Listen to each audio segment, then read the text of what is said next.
Bom dia, Benjamin, Vinícius. Bom, começando a gravação. Pronto. Então, começando a aula do dia 12 de abril de 2021. Bom dia, Ana Beatriz. Então, vamos dar prosseguimento, né? Na aula passada, nós trabalhamos aí o conceito, as características do Estado liberal, né? Que é a primeira forma do Estado constitucional. Falamos que esse constitucionalismo, isso aí é muito importante. Bom dia, Matheus. Obrigado por ligar a câmera. Bom dia, professor. Como é que o senhor tá? Tudo ótimo, É, tranquilo. graças a Deus, né? Estamos aí. Tranquilo. Feliz hoje por causa do Cruzeirão.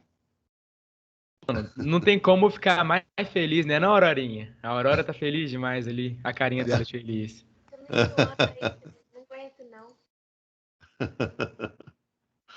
É, Bom dia, Camila. Então, vamos lá. Olha, nós então trabalhamos, né, as características desse Estado liberal quando ele surge, né, com as constituições após o período das revoluções burguesas. Então, principalmente a Constituição norte-americana, né, de 1787, as constituições francesas do período revolucionário, e qual foi inicialmente a característica, né, desse Estado liberal, que é um Estado abstencionista, né? Então, o que significa um Estado abstencionista? Significa que ele não intervém nas questões sociais, né? Então, não há nas constituições sociais referência a direito à saúde, educação, previdência, nada disso.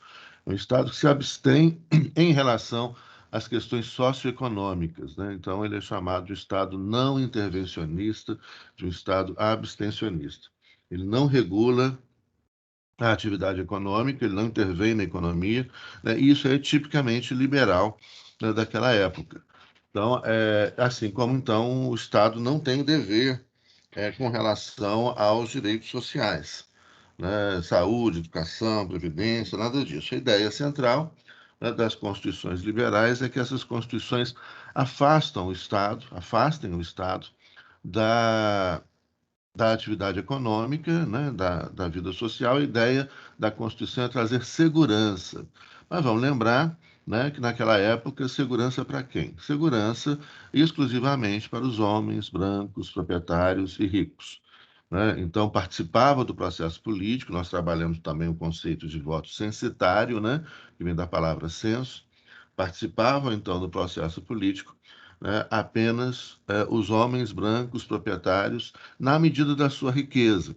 Então, nós também mencionamos aí um conceito de meritocracia, que é um conceito vigente nesse Estado liberal do século XVIII, XIX e início do século XX, na ideia que essa meritocracia dentro do Estado liberal, ela é uma meritocracia econômica, ou seja, você vai medir o mérito da pessoa para verificar a possibilidade dela participar ou não da vida política, né, pela riqueza que ela tem. Então, quanto mais riqueza, né, mais essa pessoa merece, mais ela pode, então, participar do processo político.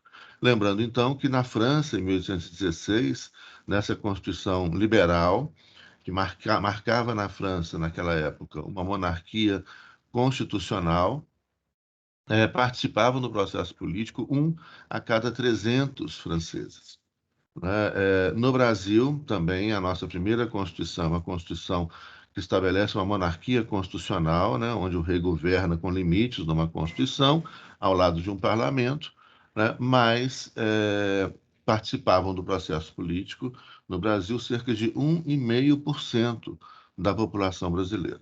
Então, a grande maioria estava excluída, né? E essa, então, é a lógica muito importante, né, que a gente resgate esse conceito, principalmente que às vezes essas coisas, essas palavras são resgatadas na contemporaneidade sem o cuidado, né, necessário para o seu sentido, né, sentido histórico e contemporâneo, como, por exemplo, meritocracia. Muita gente fala em meritocracia, meritocracia, meritocracia, mas sem saber o que está falando, e principalmente meritocracia onde, como e por quê, né?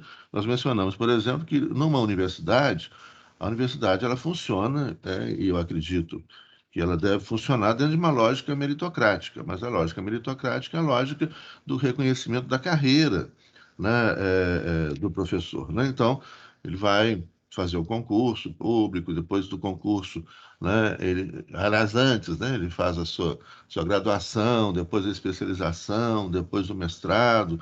Hoje, a maior parte dos concursos já são para professores doutores, então faz o doutorado. Você tem aí, então, muito tempo, né, de estudo, são 5 anos de graduação, mais 1 ano de especialização, mais 2 a 3 anos de mestrado, né, 4 anos de doutorado, até o sujeito poder fazer o concurso, e aí vai, né, por tempo, galgando a carreira. Então, isso é uma meritocracia que funciona dentro da lógica, né, da academia, né?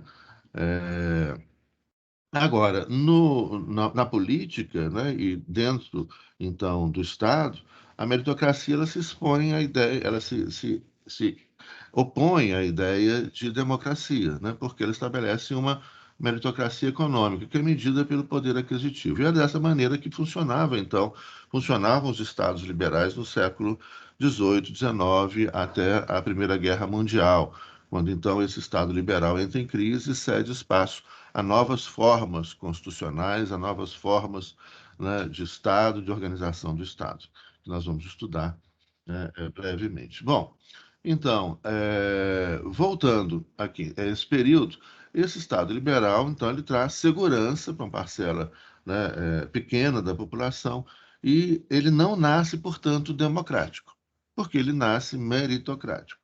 Então, a grande, grande parcela da população, né, está de fora do processo de construção da vontade política do Estado, sendo votando, ou sendo votado, né? Isso está.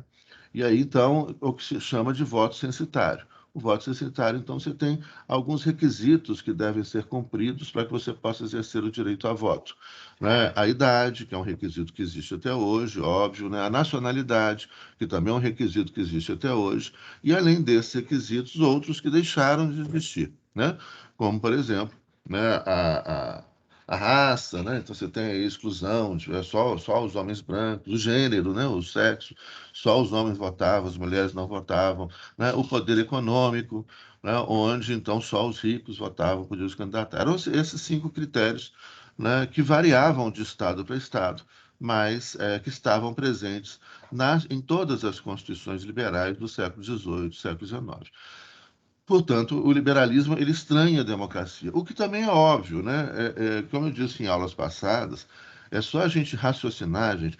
E aí uma coisa que eu fiquei muito preocupado essa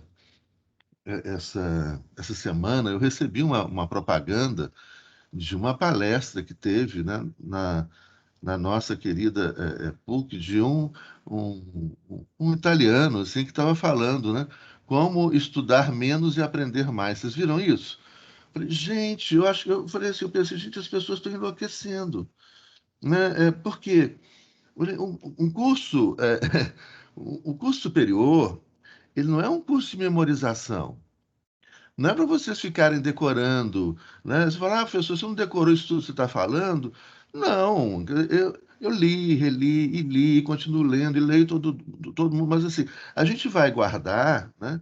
É com muito estudo, e a gente tem que ter muito estudo, muita leitura, porque um curso superior não é um curso de memorização, né? A gente tem que aprender a raciocinar. O que vocês vão aprender nesses 5 anos, o curso de Direito, né, e o curso da PUC é o melhor, um dos melhores do país, né, o que vocês vão aprender aqui com a gente é a raciocinar juridicamente. Isso é muito legal, sabe por quê? Porque quando vocês aprendem a raciocinar juridicamente, de posse de uma informação, vocês já vão descobrir um monte de coisa. Não por decoreba, né, ou memorização, mas por aprender a pensar de uma determinada maneira, por aprender a pensar juridicamente, né? E é isso que nos faz a diferença de um celular, né? Se a gente for competir com a memória do celular ou do computador, né, a gente vai perder. Né? Agora, se a gente aprender a pensar juridicamente, né? Aprender a pensar historicamente. Há uma lógica nisso que eu estou falando. O mais importante que eu quero assim, que eu desejo que vocês aprendam é a pensar juridicamente. Né? Então, quando você fala em meritocracia, fala, então vamos pensar isso. Será que ela combina com a democracia? Em que termo? Combina? Vocês vão deduzir isso. Vocês não vão decorar o que eu estou falando, vocês vão deduzir, vocês vão aprender a pensar, né, juridicamente, historicamente, filosoficamente. E vocês vão ver como é que é gostoso isso, porque você, às vezes, né, isso acontece muito. Quanto mais você estuda, né, e aí precisa de tempo, vocês vão vendo assim, às vezes você vê uma reportagem, já vê uma notícia que está acontecendo em relações internacionais. Você já monta as pecinhas dentro da sua cabeça, antes de ler a notícia, você já sabe do que se trata. Aí você vai ler a notícia e vai ver, nossa, viu? Parece que é premonição, não é premonição, não. Isso é aprender a raciocinar, né? Historicamente, juridicamente, logicamente. Então, a gente estuda lógica do pensamento científico. Né? Então, não tem esse papo de estudar menos e aprender mais, não. Tem que estudar cada vez mais, estudar muito, ler muito, né? E não achar que decoreba é importante. Então, esse negócio de estudar na véspera da prova e decorar as coisas, né? Não, não. Né? Como eu disse, é aprender. E aí eu vou fazendo com vocês durante a aula, eu vou raciocinando, né? Eu estou raciocinando, não estou decorando um texto. Né? Eu não estou falando para vocês um texto decorado. Né? Eu estou raciocinando daí porque a aula é muito cansativa, porque eu não estou falando um texto decorado. Né? Eu estou raciocinando. E aí a ideia é que eu raciocinando, né, publicamente aqui com vocês, vocês vão entrando dentro dessa lógica, dentro desse raciocínio que a gente vai fazendo, né, juntos aqui no decorrer da aula. Então, não estudem menos, estudem mais, por favor. Né? Eu fiquei assustado, gente. A sensação, sabe, o dia não, isso tem mais tempo. A gente quase não tem saído de casa só para fazer compra em supermercado, essas coisas. Mas tem mais de um ano. Eu estava, tem mais de um ano, com certeza. Eu estava indo para a PUC e aí no sinal de trânsito parou esses papeizinhos assim de propaganda que entregam para a gente. E aí eu recebi um papel, né, que era muito assim nessa linha. Gente, eu fiquei espantado. Eu levei para a sala dos professores, comecei a comentar com todo mundo. Tava assim, dessas palestras de venda, né? Aprenda a vender. Aí o cara tava. Ele ensinava na palestra dele, era como vender para o seu cliente o mesmo produto por um preço maior. Olha, eu vou repetir: como vender o mesmo produto para o seu cliente por um preço maior da concorrência. Ou seja, o curso estava ensinando a passar para trás o cliente. Você vai vender o mesmo produto do concorrente por um preço maior. Era isso que o curso ensinava. Sim, é igual estudar mais, estudar menos e aprender mais. Mas, bom, chega, vamos mudar de assunto. É porque eu fiquei assim, se a gente não desabafa essas coisas, a gente acha que está ficando doido, está ficando maluco. Então a gente precisa compartilhar isso porque os tempos atuais estão meio enlouquecidos assim. Mas então, seguindo, né, voltando lá a então esse Estado liberal. E aí então tem uma outra questão lógica. Olha só, se a Constituição ela vem para garantir direitos individuais, liberdades individuais, né? E liberdades individuais dos homens brancos, proprietários e ricos, não de todo mundo, né? Logo, há uma incompatibilidade clara entre a Constituição, o constitucionalismo e a democracia majoritária. Por quê? A democracia majoritária, né, prevalece a vontade do coletivo majoritário, né? E a Constituição vem para garantir a vontade do indivíduo. Né? Então, logo, tem que haver algum tipo de restrição, e essa restrição à democracia ela é feita justamente pelo voto censitário. Bom, e aí então, vamos caminhar. Século XIX começam a aparecer, né, os primeiros problemas desse Estado liberal, do constitucionalismo liberal. Então, aí uma outra questão muito interessante para a gente pensar. Né, tudo na vida tem o seu nascimento, desenvolvimento, crescimento, né? Auge, crise e fim. Né? Assim é a vida de todas as pessoas, de todos os animais, de todas as plantas, de tudo, né? Há até a tese da entropia com relação ao planeta Terra, o Sol que nos aquece, né? Vai acabar uma hora, só que a vida é muito longa, são milhões de anos, eles falam em bilhões de anos, mas tudo tem o seu ciclo. Né? E esse ciclo ele é positivo, porque é justamente porque há um ciclo, né, que permite que o novo apareça. Né? Já pensou se o velho, né, eu pudesse viver 500 anos, 1000 anos? Gente, é muita loucura. Primeiro, eu não queria isso. Né? Segundo lugar, né, a gente não abre espaço para os novos que estão chegando, vocês que estão chegando. E que vão chegar com ideia nova, né, que vão aprender com a gente, mas vão muito além da gente, e que depois vão ensinar os que vêm a seguir, etc. É um ciclo. Né? Então, essa coisa assim gente, eu vi um filme esse fim de semana, uma série. Vou recomendar aqui para vocês. Ela é engraçadíssima, inteligentíssima. Ela é indiana. Afsos. Já viram? Tá no na Amazon, na Prime Video, na Amazon. Olha, anota aí, Como é que chama, professor? Afsos. Afis? Tá escrito aí. Olha lá no Afsos, Afsos. É muito engraçado, muito inteligente e fala disso, né? Da necessidade dos ciclos da vida. Então, é um cara que não morre, né? E é o desespero da pessoa que não morre. É muito, mas assim, é muito bem humorada, muito bem construída, né? Forte, né? Mas bem humorada. Muito interessante. Recomendo esses assistirem isso. Bom, então, esse Estado liberal mal nasce, né, já começa a apresentar problemas, como tudo, qualquer sistema. Né? E é justamente isso. Começam a aparecer as contradições. Uma questão que é muito interessante é que, como o nosso mundo ele é um mundo cada vez mais acelerado, as contradições dos sistemas aparecem também cada vez mais com maior velocidade. Então, você pegar aí, por exemplo, o Império Romano. O Império Romano ele foi construído, chegou ao auge, decadência, em 1000 anos. Né? O sistema de servidão de feudal, ele foi construído, chegou ao auge, decadência em 1000 anos. Só que hoje os sistemas criam, crescem e apodrecem em muito menos tempo. Então você vai ver, por exemplo, o Império Inglês, né? O tempo que ele surge, que se expande e cai é muito menor do que o do Império Romano. Assim como o Império Norte-Americano, né? Ele surge com a potência pós-Segunda Guerra Mundial, você vê que ele começa a ser construído ainda no século XIX, com muita força, né? Chega ao seu auge e começa a decadência num tempo muito menor. Então a gente vive hoje momentos, a velocidade do tempo presente, a gente já comentou isso, e é algo que a gente precisa atentar também a isso, e um outro elemento de análise interessante. O mundo é muito mais veloz, muito veloz, incrivelmente veloz. A nossa vida hoje ela é muito mais veloz. A vida de vocês é muito maior velocidade do que a vida que eu tive antes. E a sensação que eu tenho, né?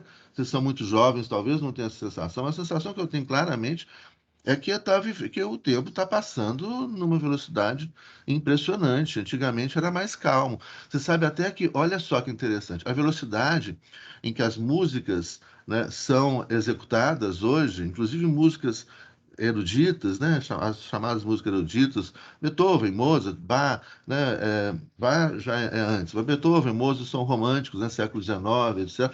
A velocidade da interpretação das músicas acelerou-se. Olha que interessante.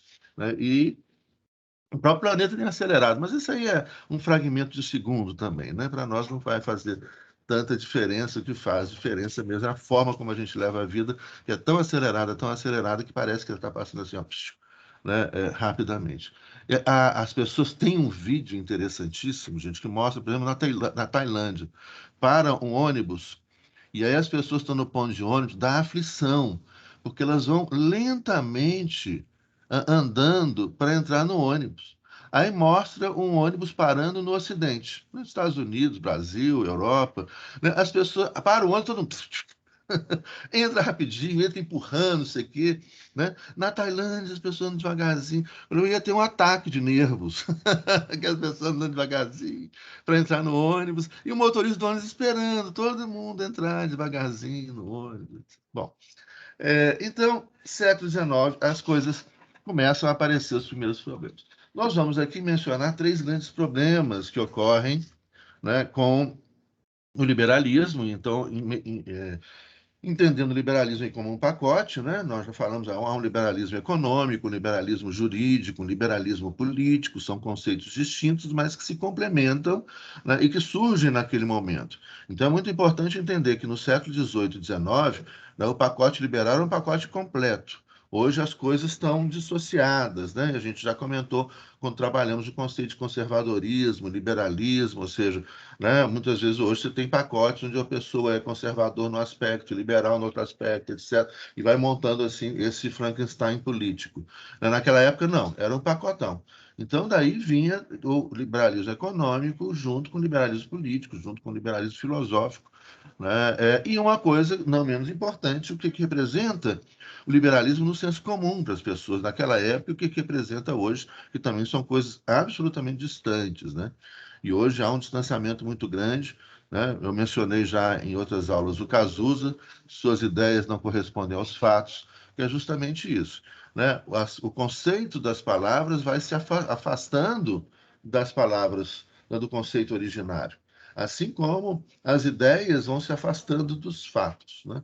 Então, hoje, os liberais não são tão liberais, ou seja, hoje a gente vive um momento que é um momento muito complexo, né? Porque é como a gente estivesse num pântano, né?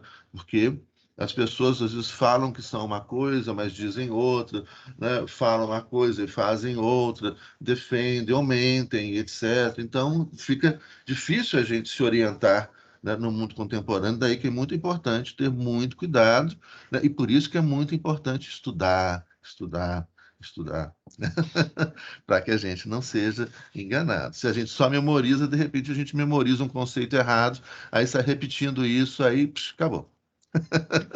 Né? Então, né, estudar, estudar. É, E fica muito mais gostoso, já falei. Então, primeiro problema, uma desigualdade de condições de competição. Primeiro problema, então, do Estado liberal do século XIX é que há uma desigualdade de condições de competição. Ou seja, vamos imaginar que o liberalismo seja uma corrida, uma maratona, né? Onde então a gente vai participar dessa maratona. Primeira condição básica, basiquinha, assim, o óbvio, né? Aqui, então, eu vou trazer algumas coisas que são bem óbvias, bem lógicas, né? O que é? A primeira questão, vamos participar dessa maratona. Qual é a primeira condição mínima de que essa corrida, esse jogo, que essa maratona, né, maratona de Belo Horizonte, São Silvestre, né? Todo dia 31 de dezembro você tem a São Silvestre. É, a primeira condição básica, mais óbvio, qual é? É que todo mundo comece a correr no mesmo momento, né, e do mesmo lugar. Né? Isso é o basiquinho, isso é o óbvio. Né? Olha, para que esse jogo tenha graça, para que essa competição, né, e aí nós estamos falando então da competição liberal, do livre mercado, da livre concorrência. Para que todo mundo tenha condições de igualdade de competição, ou seja, para que esse jogo seja justo, todo mundo tem que começar correndo do mesmo lugar, no mesmo momento. E mais, que esse jogo tem a mesma duração, né?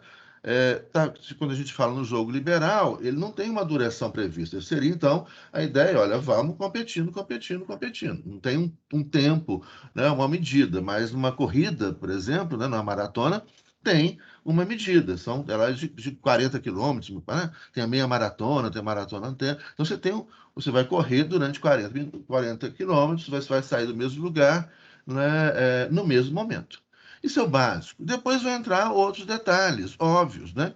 Aí você pode começar a dividir essa maratona em categorias. Então, você põe lá os profissionais, né, que é uma competição à parte, os não profissionais, pode dividir por idade.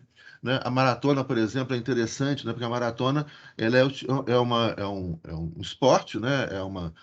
Específico que favorece muitas pessoas não os mais jovens, que têm mais impulso e mais velocidade, né? Ele favorece mais as pessoas de 30, né?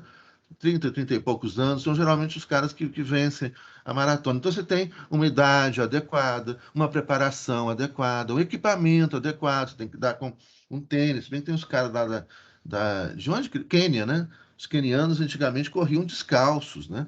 Mas, mas aí os caras corriam descalços desde que nasciam, então o pé já estava preparado para aquilo ali.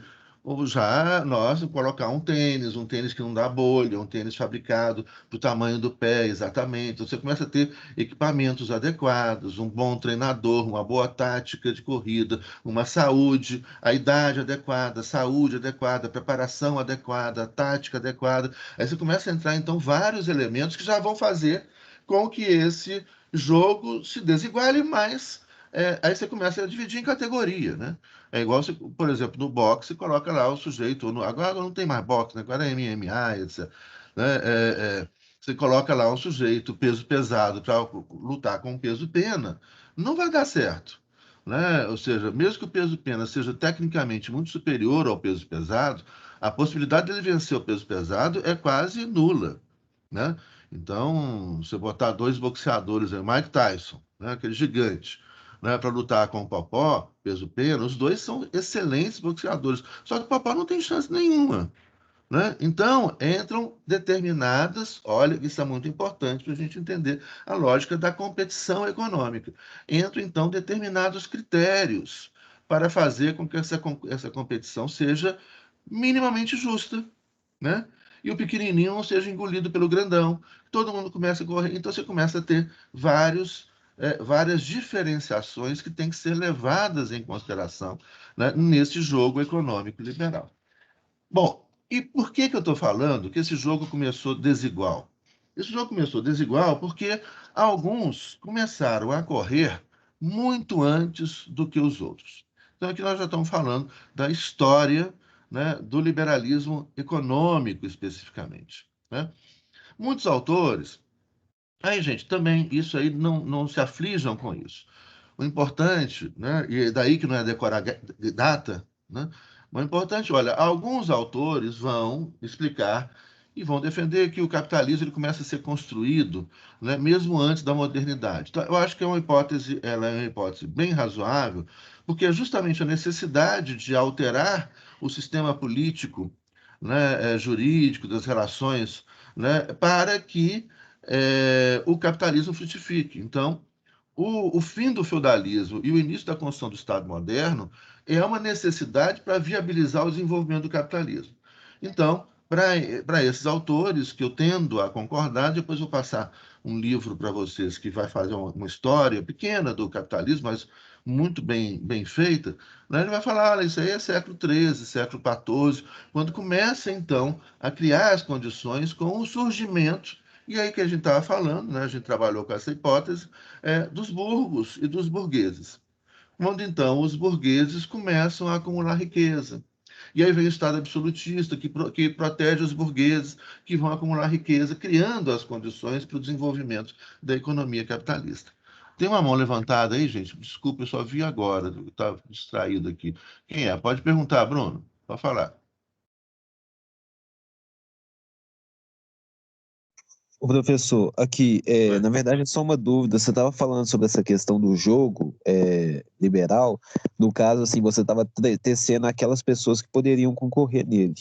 Isso, Mas, mas no caso do jogo liberal, nem todos eles concorriam com a mesma, dentro das mesmas condições. Alguns eles exatamente. começaram a concorrer mais cedo. É como, tipo assim, se tiver, como eu posso afirmar, por exemplo, que alguns eles estariam muito mais em vantagem do que outros, então seria um jogo injusto. Por exemplo, alguns Exatamente. estariam com os pés acorrentados, por exemplo, não poderiam andar, outros já, tipo assim, poderiam, até poderiam, mas demorariam muito, outros já estariam com os pés mais soltos, seria isso? Exatamente. É isso que a gente vai, isso que eu vou explicar agora. Exatamente. Tá certo, Ah, tá, é Bruno. porque tinha picado para mim, eu não ouvi toda essa explicação ainda. Ah, tá. Não, vamos entrar nessa ideia justamente agora. Então, é isso, né? É isso que o Bruno colocou. O que que significa justamente isso? A primeira, as desigualdades de condições de competição. Né? A primeira, basiquinha, é essa. Alguns começaram a acumular riqueza lá no século XIII, XIV, e outros vão sair para a competição naquele momento, por exemplo, ali na Revolução Francesa, né? Então, Rodrigo levantou a mão. Pode falar aí, Rodrigo, diga. Ô, professor, você estava falando isso aí, eu lembrei aqui da Fórmula 1, né? Que, tipo assim, ela é extremamente meritocrática, é praticamente a melhor equipe, com maior investimento, com os melhores pilotos, com os melhores carros, sempre largando nas primeiras colocações, e aí os que não têm tanta capacidade de investimento e tal, sempre acabam também ficando no último lugar. Só como figurante. Isso. E aí, Rodrigo, você traz uma coisa interessantíssima. Porque, olha só, os Estados Unidos, que é a terra assim, liberal, né? Vamos pegar assim, duas culturas que são fortemente liberais, depois nós vamos trabalhar isso do aspecto cultural também, né? Que é a Inglaterra e o seu herdeiro, né? Que são os Estados Unidos da América. Obviamente que aqui eu estou resumindo, você tem um liberalismo muito forte na França também, né? Mas vamos colocar ali Inglaterra, né? A vovó Inglaterra, o filhinho Estados Unidos, o netinho Austrália, Nova Zelândia. Mas a Austrália e Nova Zelândia já são diferentes também, Canadá também já é diferente. Já são estados sociais. Vamos ficar com a Inglaterra, né? E Estados Unidos. Nos Estados Unidos, você tem, nos esportes, há uma preocupação em igualar a competição. Isso é muito interessante. Você citou aí a Fórmula 1, né? A Fórmula Indy, os carros têm as mesmas características, né? São muito semelhantes. Então, aí faz com que, na verdade, o piloto conte muito mais na competição do que o automóvel. Como você disse, na Fórmula 1 é muito mais o automóvel. E não começa igual, porque a grana que os caras têm não é a mesma para desenvolver os motores, etc, etc. Já nos Estados Unidos você tem, né, essa preocupação. A Fórmula Indy ela é muito mais igual, então ela é muito mais piloto. E outra curiosidade também nos Estados Unidos são os times da NFL, do futebol americano, né? Você não pode. Isso aqui também aqui no Brasil a gente tem, né? No vôlei, basquete. Você não pode fazer por exemplo, um time só de superestrelas, porque desequilibra, né? Desequilibra o jogo. Então perde a graça. Como é, por exemplo, na competição de futebol na Europa, né? Você tem lá os times com muita grana que ganham tudo. E os outros são figurantes da competição. Já no futebol americano, não, você tem, né, você não pode contratar tantos jogadores que estejam com tanta pontuação. Você tem, se você vai contratar um cara com uma pontuação muito alta, você tem que abrir mão do outro com a pontuação. Isso acontecia aqui no vôlei também, né? Só que aí o Cruzeiro abafou. Agora é o Minas, né, que está na final aí. Adoro vôlei O também. professor, igual você está Diga. falando também, tem as escolhas preferenciais dos esportes americanos, são dos últimos colocados do campeonato passado, aí, o Isso. draft e tal. Aham. Isso é verdade. Isso, você sabe o que é isso, levando para o campo da economia? Uma economia de mercado regulamentada. Entretanto, os Estados Unidos, na economia, não tem isso, mas nos esportes tem isso.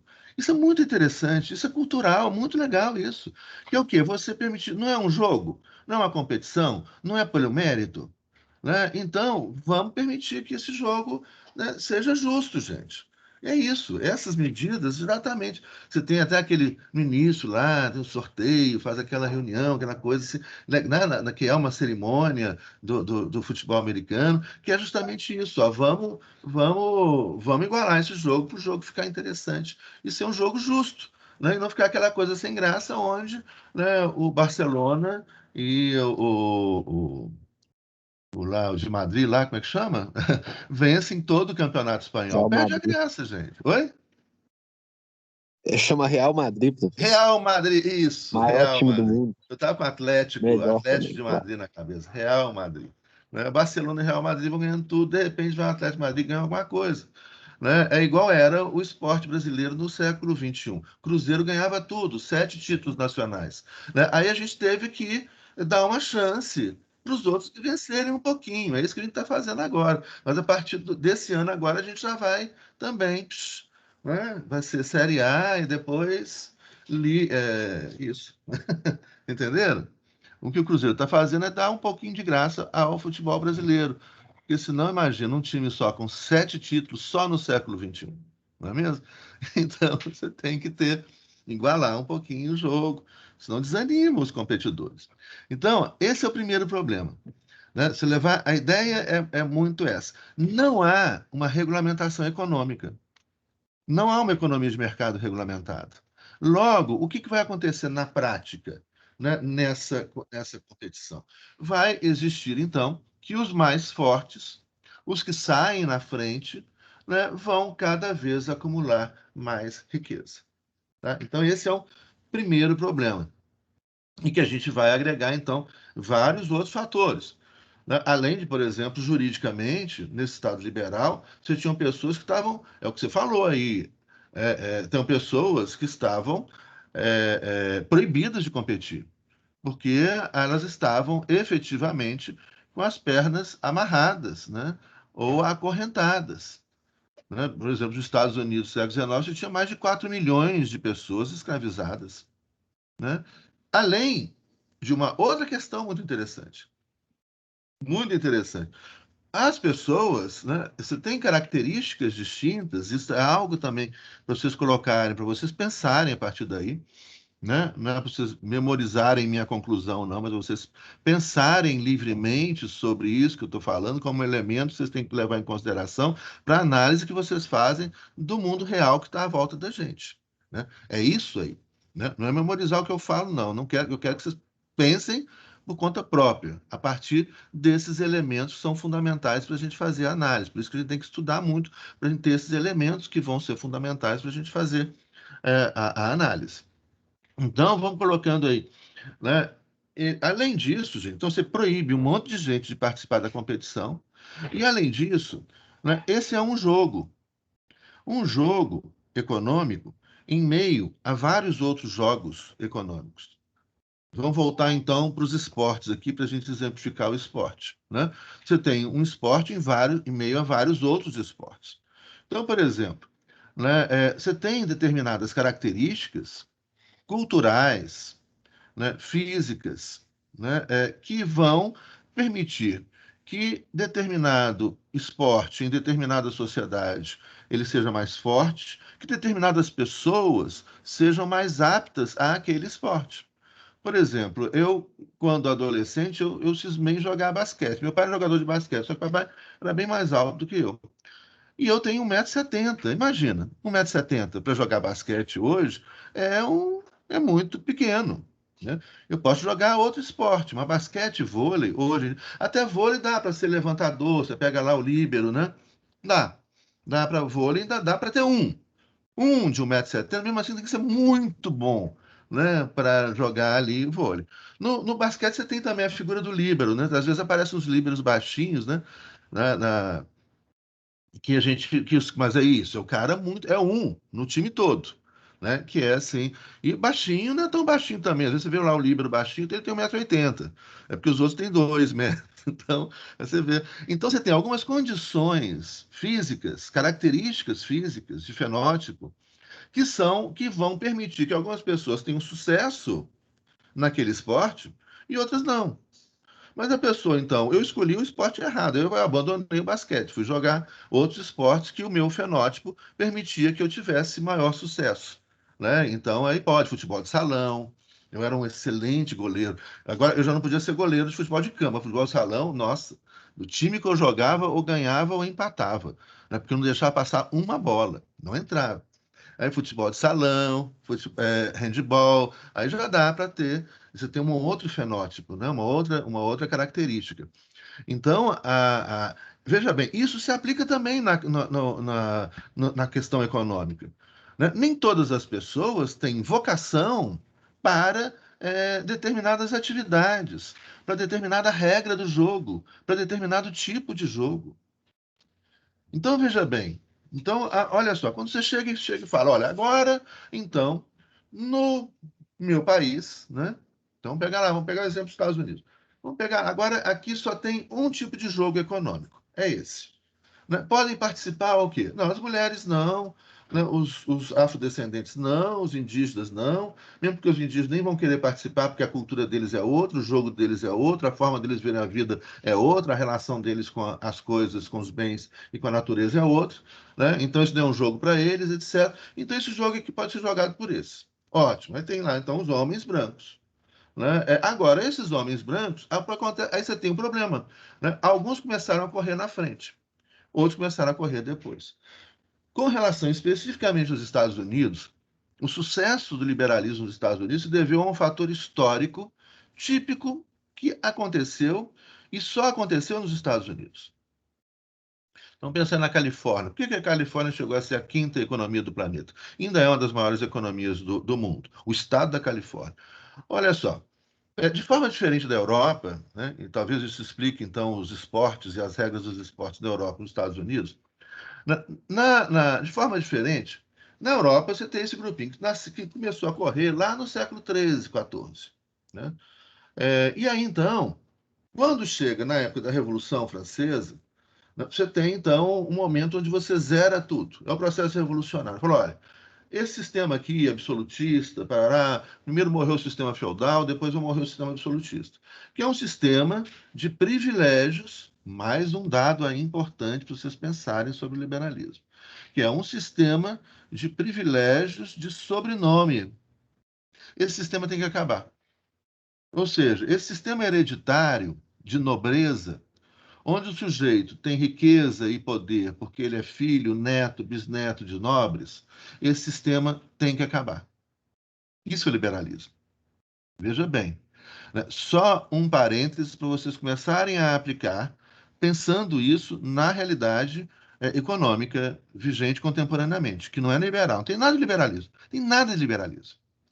Os liberais, né, aqueles rednecks, aqueles caras norte-americanos, têm orgulho, né, trabalha. Quer dizer, agora eu tenho, então, um jogo onde a pessoa vai ganhar riqueza pelo seu próprio esforço e não mais pelo seu sobrenome. E não mais por herança. Olha que barato. Olha que doideira. Nos Estados Unidos é o país dos que eu conheço, né, onde há a maior tributação sobre herança. A tributação sobre herança chega a 50%, 70% em alguns estados. Por quê? Porque é liberal. Se a gente teve aqui uma época onde foi proposto aqui no Congresso Nacional Brasileiro, né, uma lei que ia tributar enormemente a herança. Aí as pessoas começaram a falar: comunista, isso é lei de comunista. Não, não. Isso é lei de liberal. Sabe por quê? Porque no liberalismo você tem que ganhar o seu dinheiro com o seu próprio esforço e não por herança. Então, nos Estados Unidos, é assim. Né? Você tem a ideia, mas óbvio, aí, mais um parênteses, é óbvio que na prática, gente, os caras dão um monte de jeitos de burlar isso.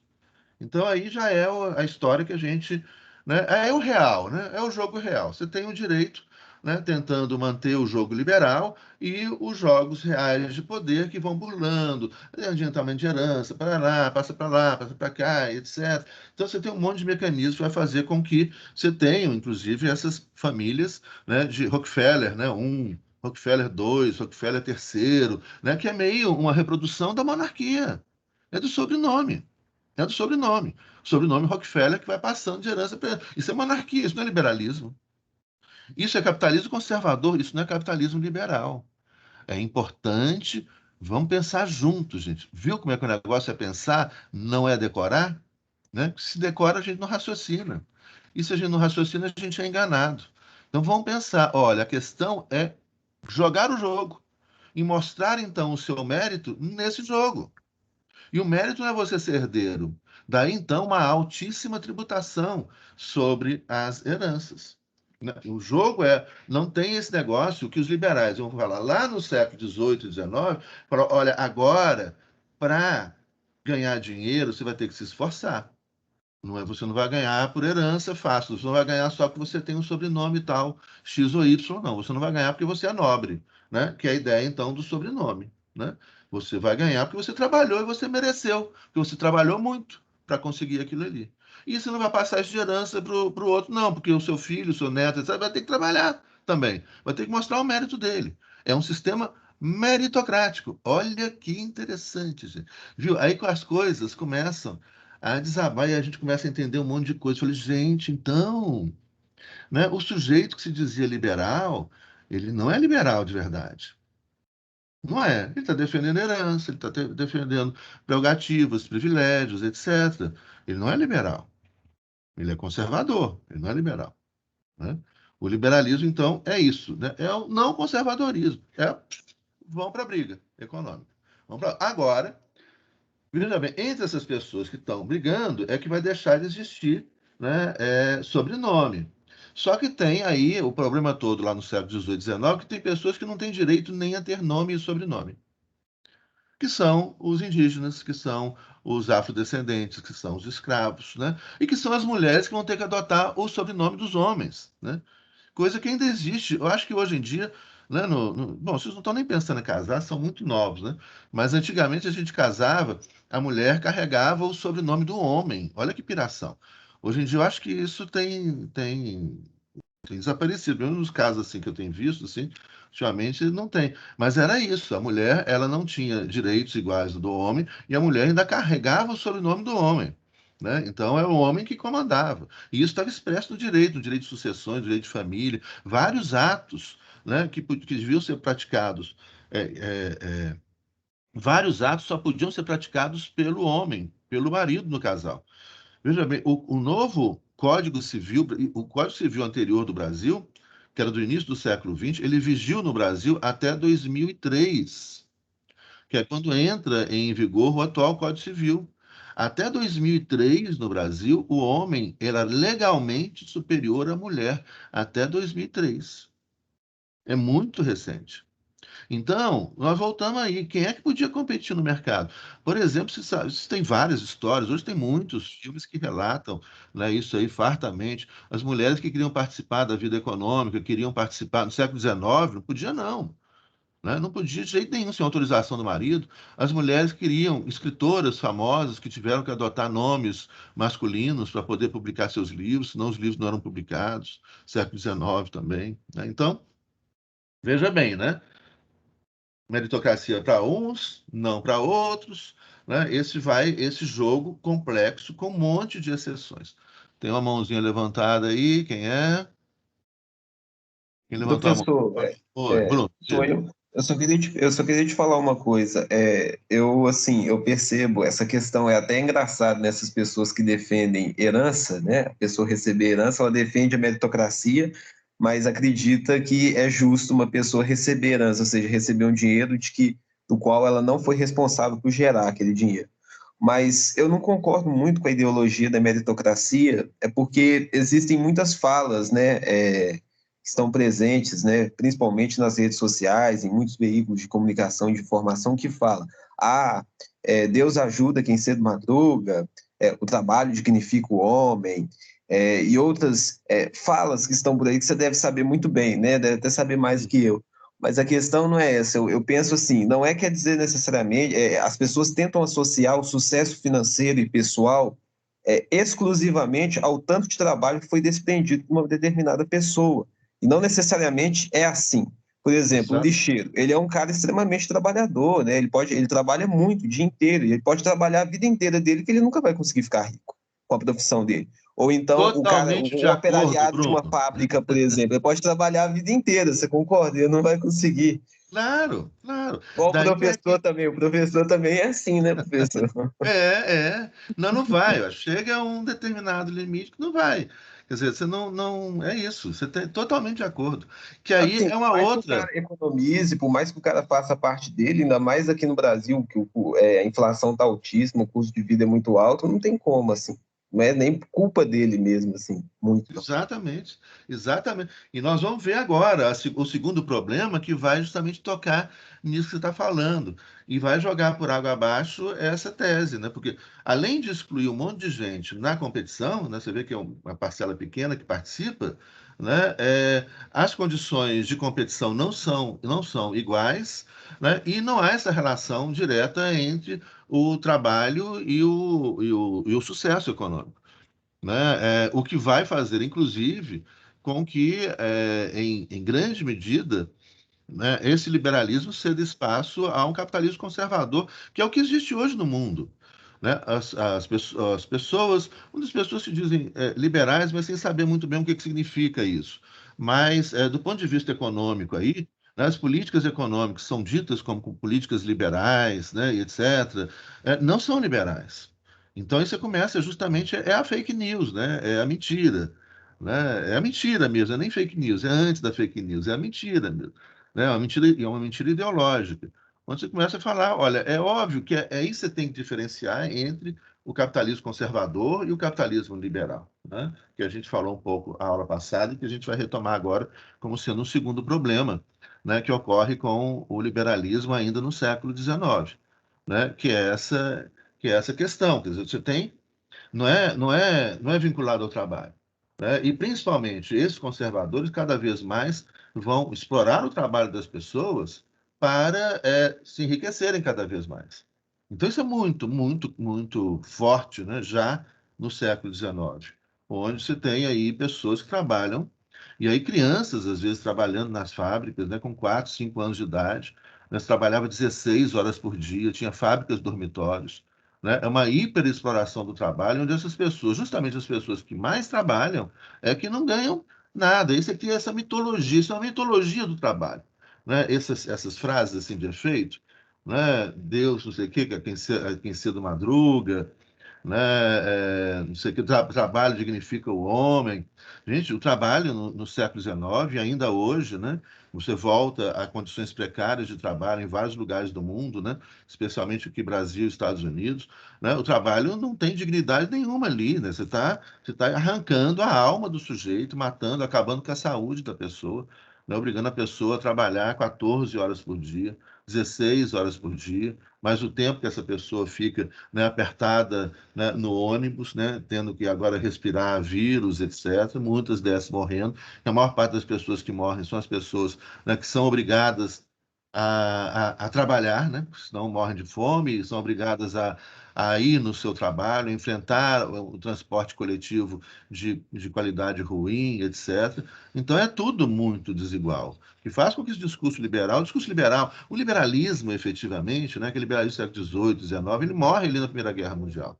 O que você tem depois, e a gente vai ver agora, são apenas discursos desconectados da ideia, da palavra e da prática. Ou seja, quem manda no mundo hoje é o capitalismo conservador, né? E quem está desaparecendo de vez é o capitalismo liberal, é o que eu mencionei na aula passada, por exemplo, quando você fala em políticas econômicas. Isso não só no Brasil, né? Mas vamos citar o caso brasileiro, políticas econômicas que auxiliam os bancos, o capital financeiro, que transferem, como se o capital financeiro já não tivesse lucros estratosféricos, né? É o que mais ganha, né? E aí é uma forma de ganho sem trabalho, né? Que é os juros. Eu empresto dinheiro e ganho pelo dinheiro, então é uma forma de ganho sem trabalho, que é a forma de ganho mais privilegiada hoje no planeta e mais privilegiada hoje no Brasil. Uma forma de ganho sem trabalho, que é o banqueiro, que tem a grana que empresta o dinheiro e o dinheiro gera dinheiro. Você não está gerando riqueza nenhuma, você não está gerando trabalho, você não está gerando nada.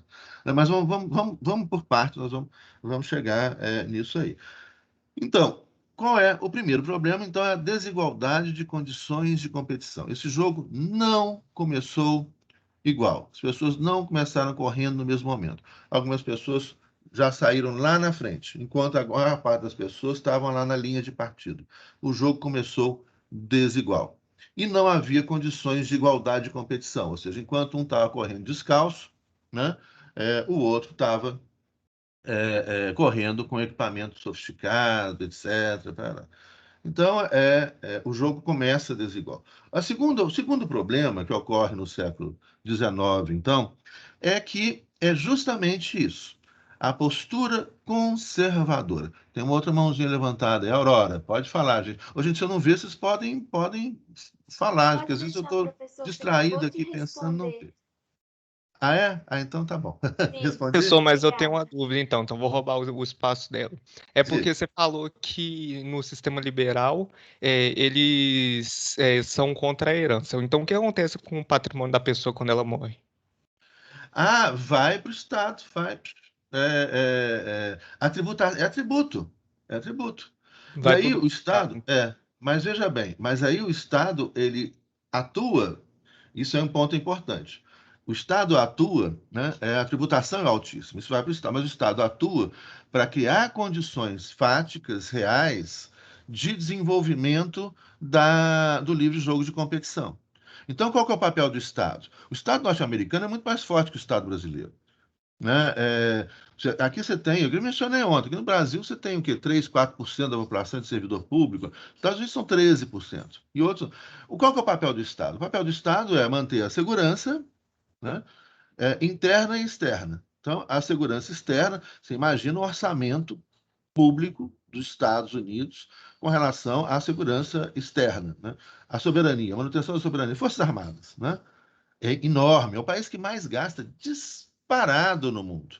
Né? O orçamento militar dos Estados Unidos é o nosso orçamento inteiro, para tudo é o que eles gastam por ano, para armamentos, armas sofisticadas, etc. Segurança, esse é o papel do Estado liberal. Então, o Estado liberal ele vai ter duas funções. Importante pergunta, porque eu estava esquecendo de falar isso aí, não pode. Ele vai ter duas funções importantes para o Estado: manter a soberania externa, manter, então, a integridade do país, a soberania nas suas relações internacionais com as Forças Armadas. E manter a ordem interna para permitir que as pessoas possam trabalhar em paz, né, sem instabilidade política, social e econômica. Então, o poder de polícia internamente, né, e as Forças Armadas externamente. Então, o Estado norte-americano, ele gasta muito, e ele é muito poderoso nesses dois elementos. Você imagina só, soberania externa, aí entra as Forças Armadas, CIA, e a soberania interna, a integridade territorial é a soberania interna dos Estados Unidos. Que aí você tem FBI, você tem um monte de agências de segurança interna que foram criadas depois do atentado das Torres Gêmeas, um monte, né? De Homeland Security, não sei, tem um monte de agências, né, que se encarregam da segurança interna, né, além da Polícia Federal, super equipada, né, e treinada, além das polícias estaduais e além das polícias dos condados.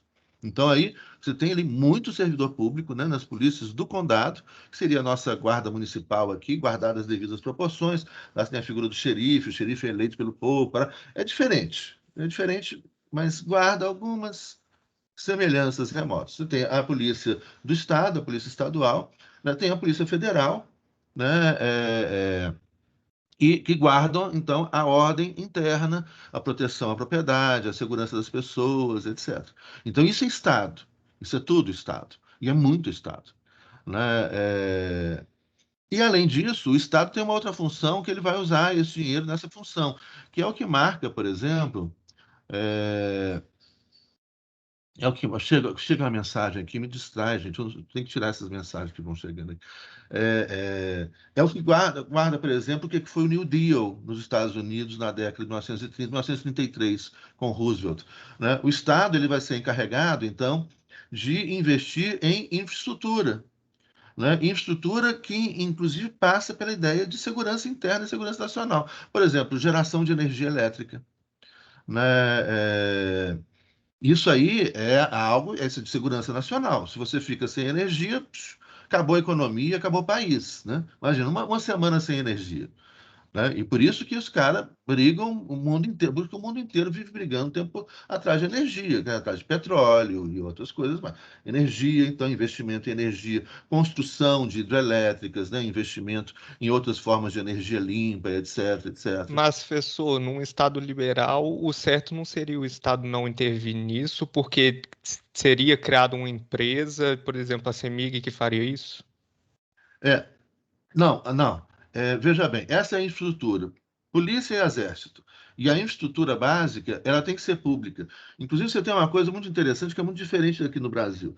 Aqui no Brasil, por exemplo, o Estado, ele investe numa rodovia, por exemplo, a rodovia Fernão Dias, né? A Fernão Dias era ruim, tinha uma pista só e devendo. O Estado de Minas Gerais, também com recurso da União, duplica a Fernão Dias. E aí, então, privatiza a sua manutenção. Né?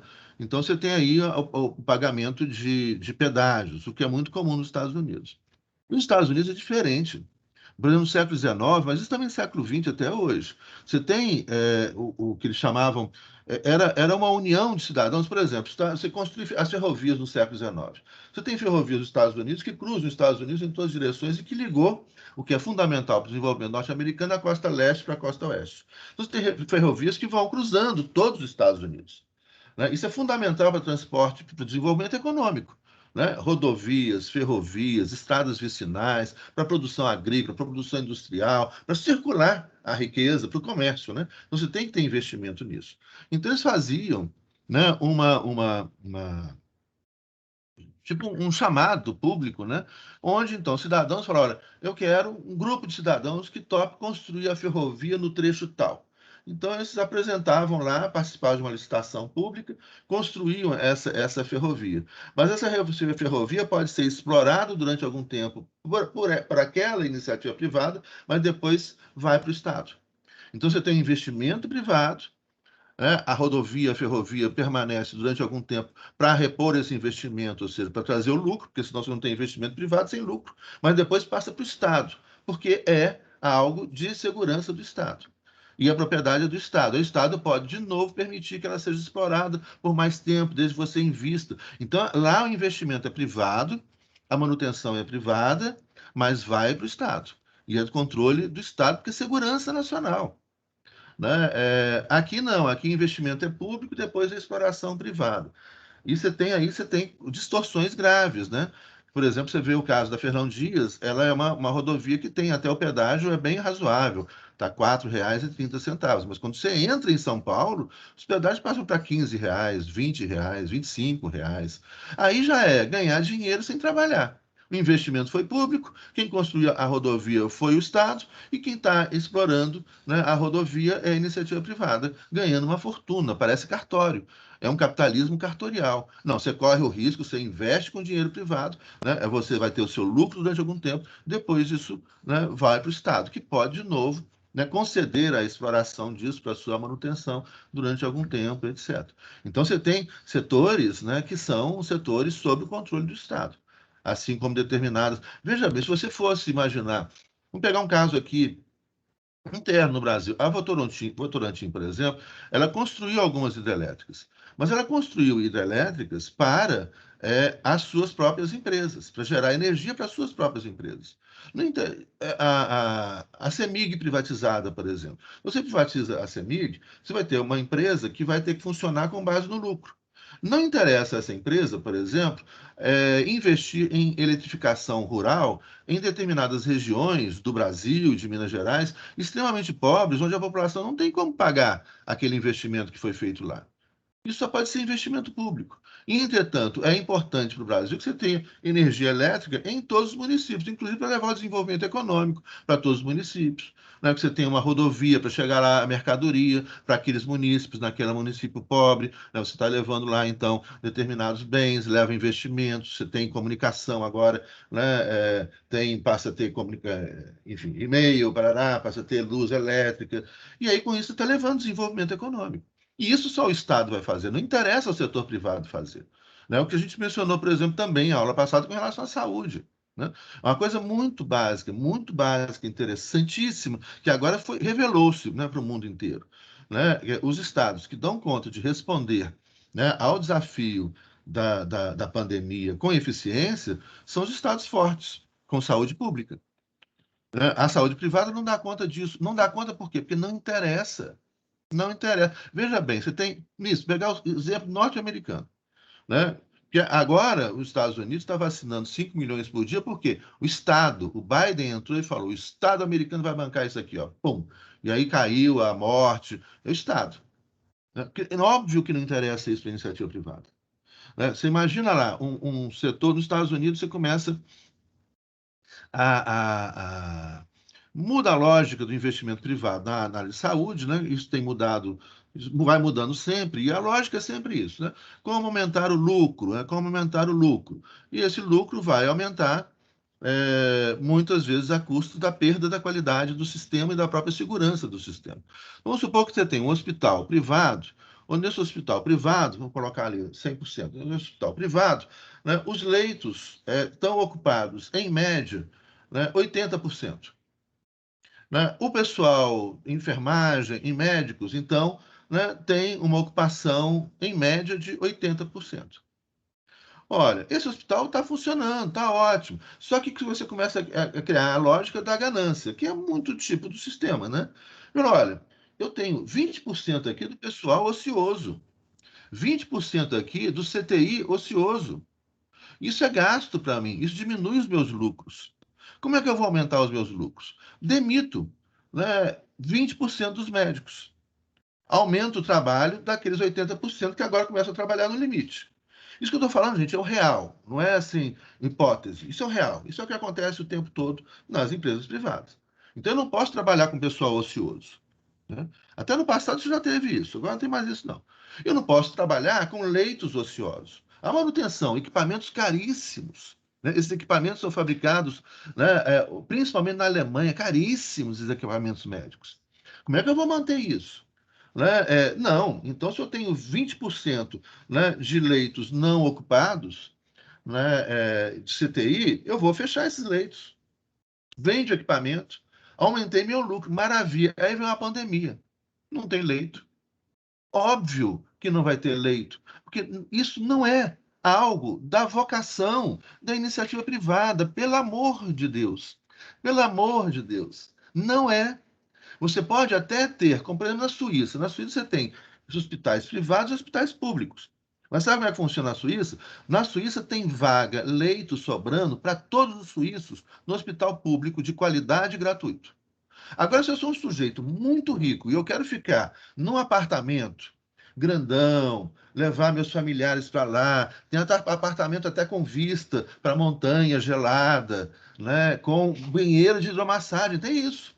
Eu sou muito rico, eu quero isso, aí eu pago o privado. Agora tem o público para todo mundo. Óbvio. Eu não posso ter uma saúde só privada. Não pode.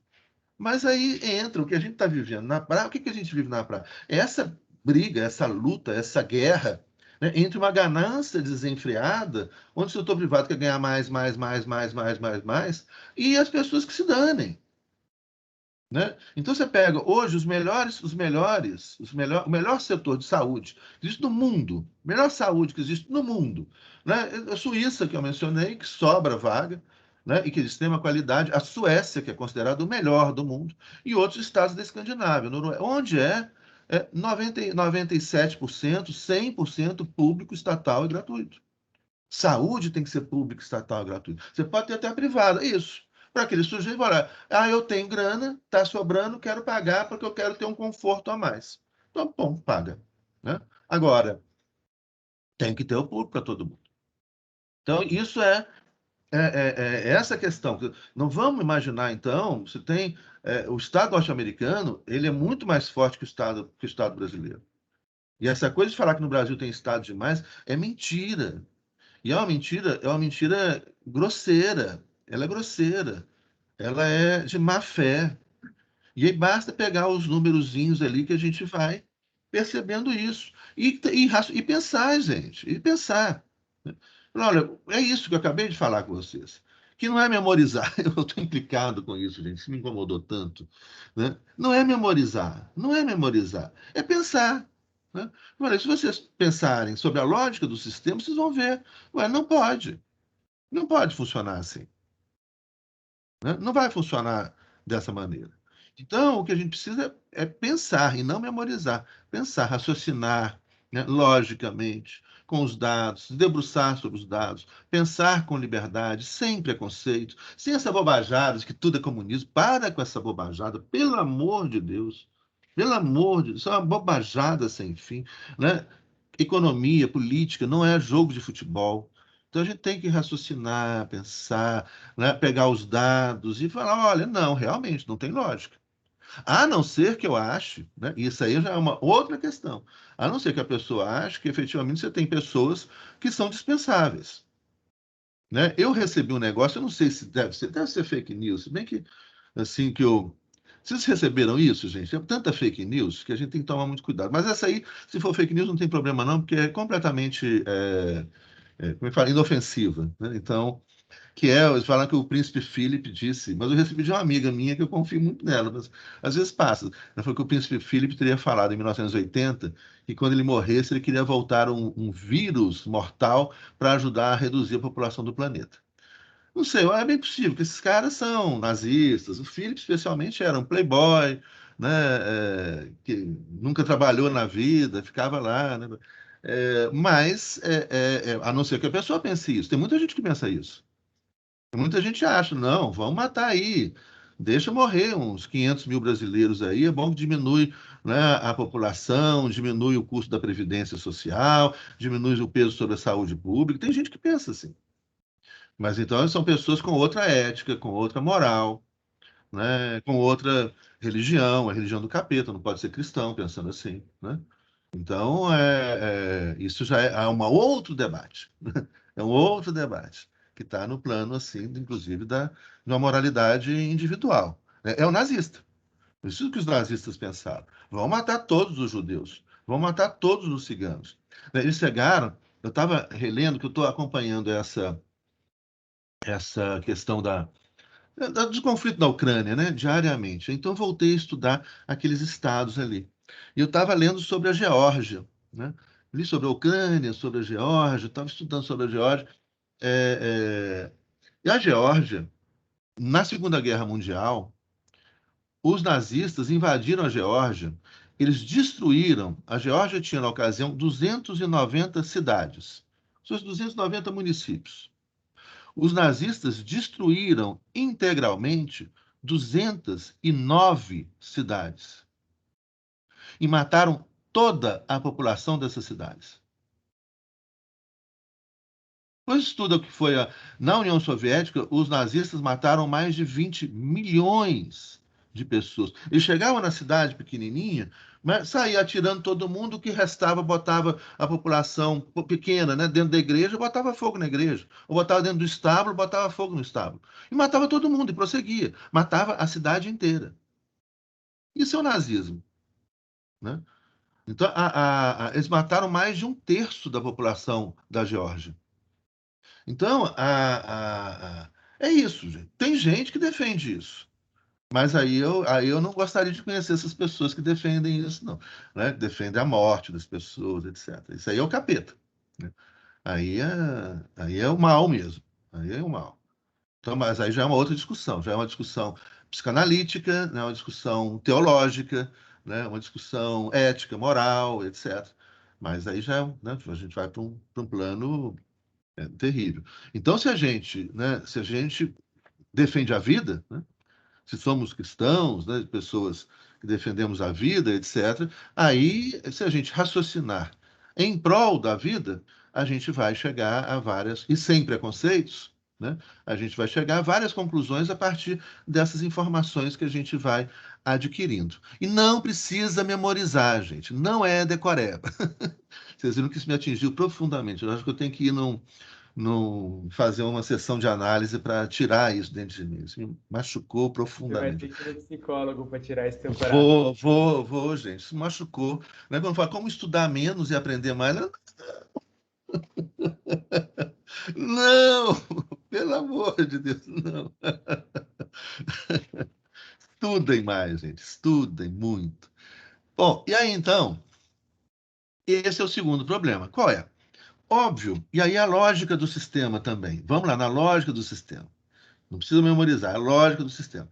Olha, é um sistema de competição, não é?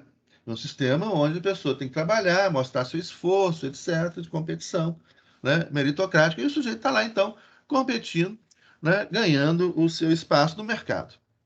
E essas pessoas que estão vencendo a competição? Bom, no século XIX, a gente vai encontrar três grandes motivações para essas pessoas vencerem ou estarem na frente dessa competição. Né? Começaram a competir antes, saíram na frente dessa competição. Né? Como eu disse, o pensamento liberal, né, você vai ter o conservadorismo versus o liberalismo. Né? O pensamento liberal vai rejeitar essa ideia de herança, mas os conservadores estão aí na economia e vão começar a manter essa ideia de herança. Então você tem, né, seja por herança, que vai existir, ou fraude, a proibição de herança, que existe demais, né? é sempre uma briga entre o direito e a economia, né? E a história, se pegar a história econômica dos Estados Unidos do século XIX, século XX, né, é uma história de grandes escritórios de advocacia que começam a imaginar maneiras de burlar, né, as proibições ou as limitações que os próprios liberais fizeram, né, na ordem econômica, jurídica, né, a determinadas práticas concentracionistas. Bom, vou explicar quando a gente resume assim demais, aí fica uma frase meio esquisita. Vou explicar isso aqui melhor. Então, você está lá competindo, eu estou vencendo a competição. E aí, então, de repente, vem um sujeito lá novo, criou uma empresa, né? O cara é criativo, pequenininho, mas está crescendo, crescendo e ameaçando a minha posição no mercado. O que essas pessoas, então, começam a fazer?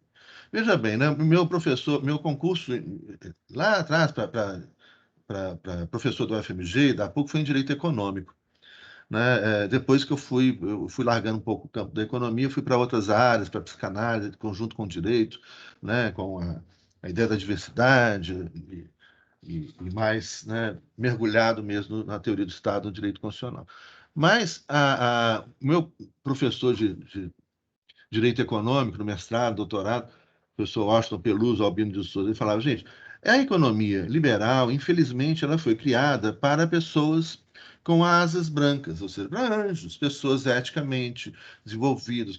Gente, há uma fala do presidente do Banco Central dos Estados Unidos, na época do Bush e ficou no Clinton, daqui a pouco eu lembro o nome dele, é um nome super, super conhecido. Ele ficou muito tempo como presidente do Banco Central. Ele falava, não é necessário o Estado americano fiscalizar e acompanhar os nossos empresários e banqueiros. Né? Eles têm uma ética para a competição.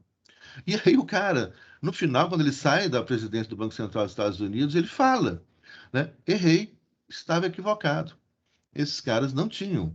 Ou tinham uma outra ética, que é a ética da ganância, a ética da vitória sempre. Né? Então, é essa a questão. Falou, olha, você imaginar uma economia desregulamentada, né, seria uma economia, então, onde as pessoas que estão competindo nessa economia fossem pessoas éticas e que respeitariam, então, os outros nessa competição. Não teria golpe baixo, né? Vocês já viram nessas corridas longas, que o cara às vezes passa, né? Passa o pé no competidor, gente, isso tem muito, e aí o cara não consegue levantar mais, porque já está exausto, a corrida é longa, né? Se ele cai, ele está no automático ali, né? Ele vai até o final ali, né? Mas se ele der uma titubeada ali, uma tropeçada, não levanta mais. Né? E tem as pessoas que para vencer fazem isso, dão um cutucãozinho assim, né? Dão um cãozinho no carro de Fórmula 1 do outro ali, destabiliza o carro, passa na frente. Né? Então tem um jogo sujo. Né? E por isso que precisa de juiz no jogo. Né? E esse é o problema. No jogo liberal, não há juiz no liberalismo puro. Não há juiz. Não tem, então, o juiz de rede, o juiz de linha. O que acontece? Enquanto esse jogo é amistoso, né, a gente chega e fala, ponto seu, caiu aqui dentro. Bateu na linha, gente, ponto seu. Né? Toquei na rede, desculpa. Né? Deveria ser assim, né? Olha que lindo. Deveria ser assim, encostei na rede. Vamos botar lá o coisa lá, como é que chama esse negócio lá da televisão? O VAR, vamos botar o VAR. Né? O sujeito tocou na rede, não tocou. Aí o sujeito fica assim, não toquei. Eu vou ter o maior toque na rede. Né? Esse é o problema. Deveria ser, né? A pessoa deveria acusar. Pô, ética, não é? Olha que bonito ser ético. Toquei na rede, ponto seu. Né? Mas aí vai que é o último ponto do campeonato. Né? É o último ponto. Aí você vai, tocou na rede. Aí seus colegas de time vão acabar com você. Seu honesto, insuportável. Não pode. Mas deveria ser assim. Né? Inclusive, todo mundo disse assim, tocou na rede mesmo. Ponto seu, você ganhou, parabéns. Né? Essa é a impossibilidade do liberalismo clássico.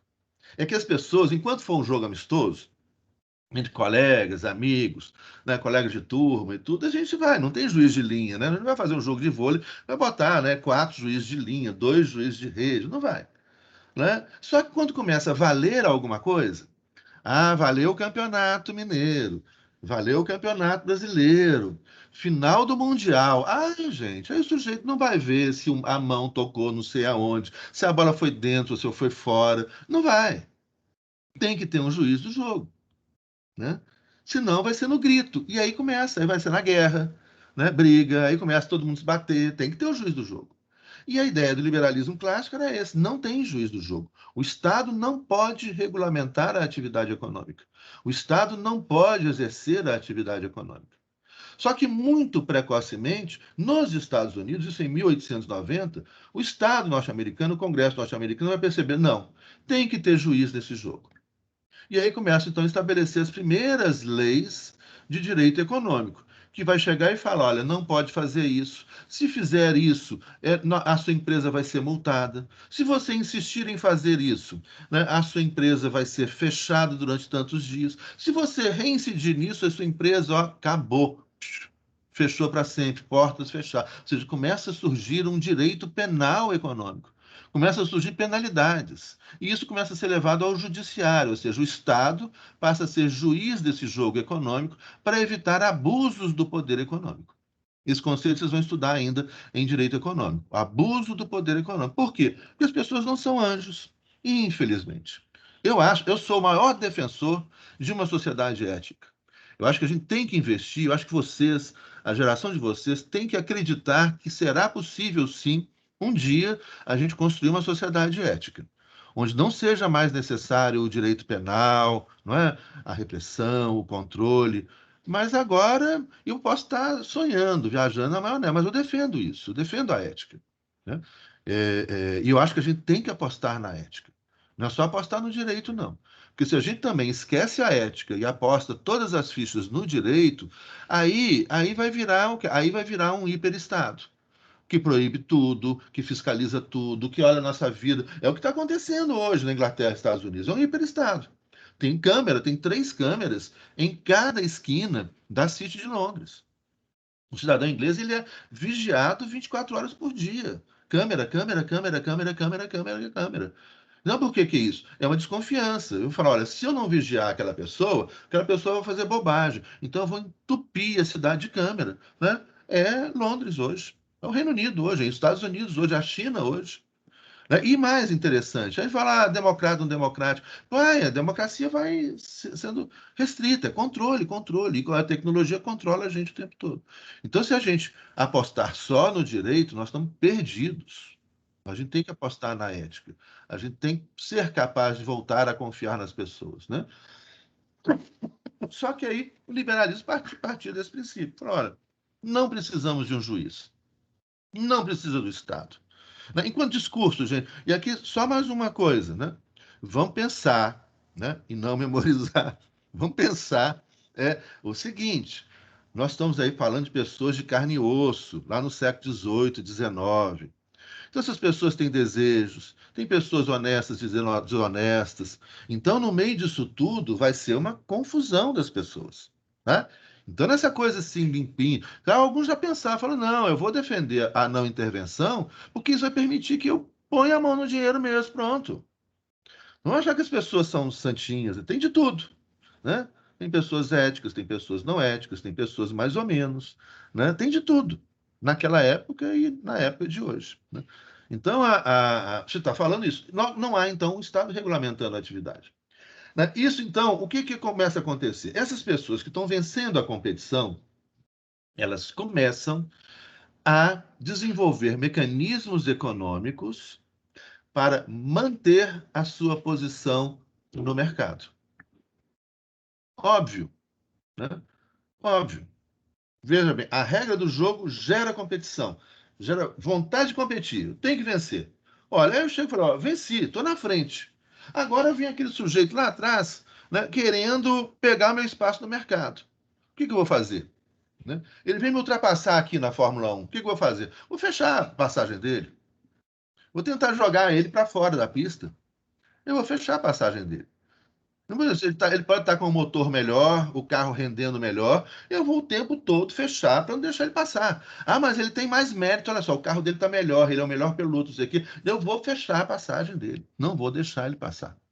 Né? Ou seja, isso é Óbvio, nós estamos falando de seres humanos, que não são anjos de asas brancas, né? Então, tem os anjos de asas... isso aí... não, apaga. Não pode falar esse negócio. Nossa, isso aí é verdade. Não. Então, volta aqui. Então, esses anjos assim, do bem, assim, esses anjos vão... Então, não estão entre nós. Nós até podem estar, mas estão invisíveis entre nós. Então, a gente precisa... Essa omissão estatal permite que as pessoas comecem a abusar do poder econômico e criar mecanismos para manter a sua posição no mercado. É isso.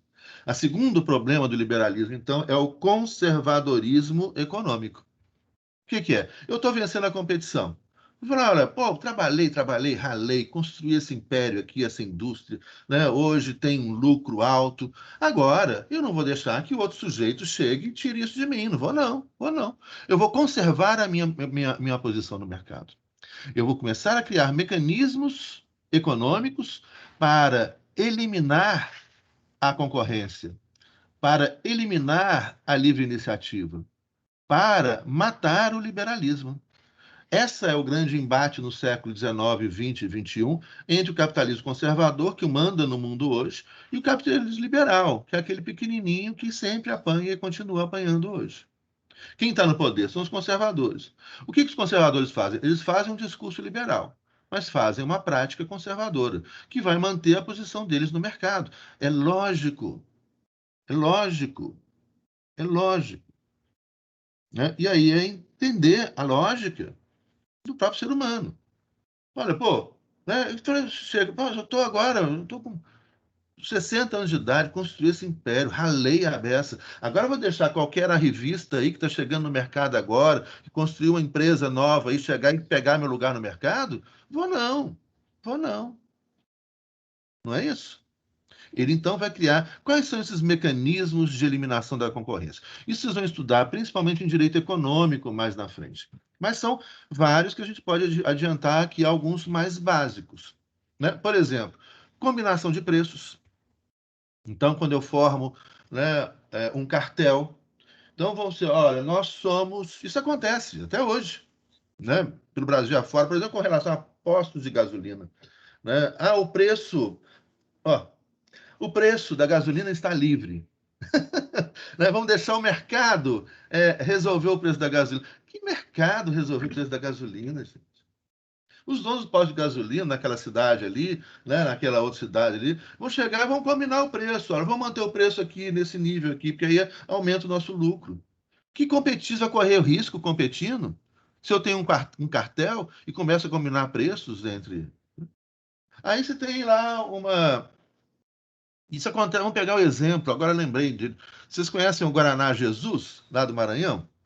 O Guaraná Jesus é uma especiaria, assim, rara, né? No norte do país, década de 1980, até para trás disso, né, você tinha várias fábricas de Guaraná, né? Floresta Amazônica, ali, principalmente, muito Guaraná. Aí começaram a fabricar Guaranás, refrigerantes que eram refrigerantes locais. Né? Nós tínhamos Guaraná lá no Acre, em Rondônia, no Pará, no Maranhão, esses Guaraná, refrigerantes locais, como se tinha refrigerantes locais aqui também, né? Em Minas Gerais. Aí então, ó, livre concorrência? Tá, vamos lá. Aí o Guaraná Jesus, no Maranhão, assim como os outros Guaranás, né? O Guaraná Jesus eu já experimentei. Ele é uma especiaria, assim, é uma curiosidade. Ele parece muito artificial. Assim, eu gosto do Guaraná, Guaraná mesmo, pó de Guaraná, né? Coisas para você fazer um Guaraná. É muito artificial. Mas, enfim, esses Guaranás locais começaram a ocupar espaço do Guaraná grandão lá, da Brahma, né, da Antártica, né, que depois ficou também tudo junto, Brahma e Antártica, tudo junto, né? E aí, então, o que o grandão, né, que Brahma, Antártica, juntou tudo numa só, como é que chama, gente? Comprou um monte de cervejaria do mundo inteiro. Ambev. Ambev, isso, é Ambev. Aí veio um gigante que é a Ambev. A Ambev comprou, gente, a Ambev comprou cervejaria no mundo inteiro. Não só aqui, né? Essa que a gente toma aqui, muito boa, é tudo Ambev também, tudo Ambev, tudo Ambev. Ambev, aí chega a Ambev e fala, olha, Guaranazinho, né, Jesus, vocês estão atrapalhando nosso mercado aqui. Mas o que é isso para a Ambev? Gente, isso é o mínimo para a Ambev.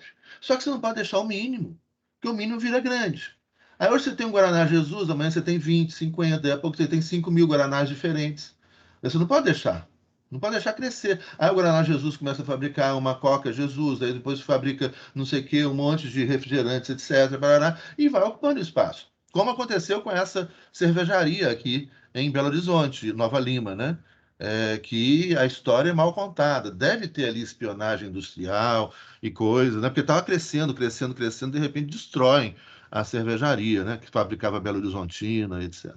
É isso o mercado. O jogo é pesado. O jogo envolve muita grana. O jogo é sujo, né? E é isso, as pessoas.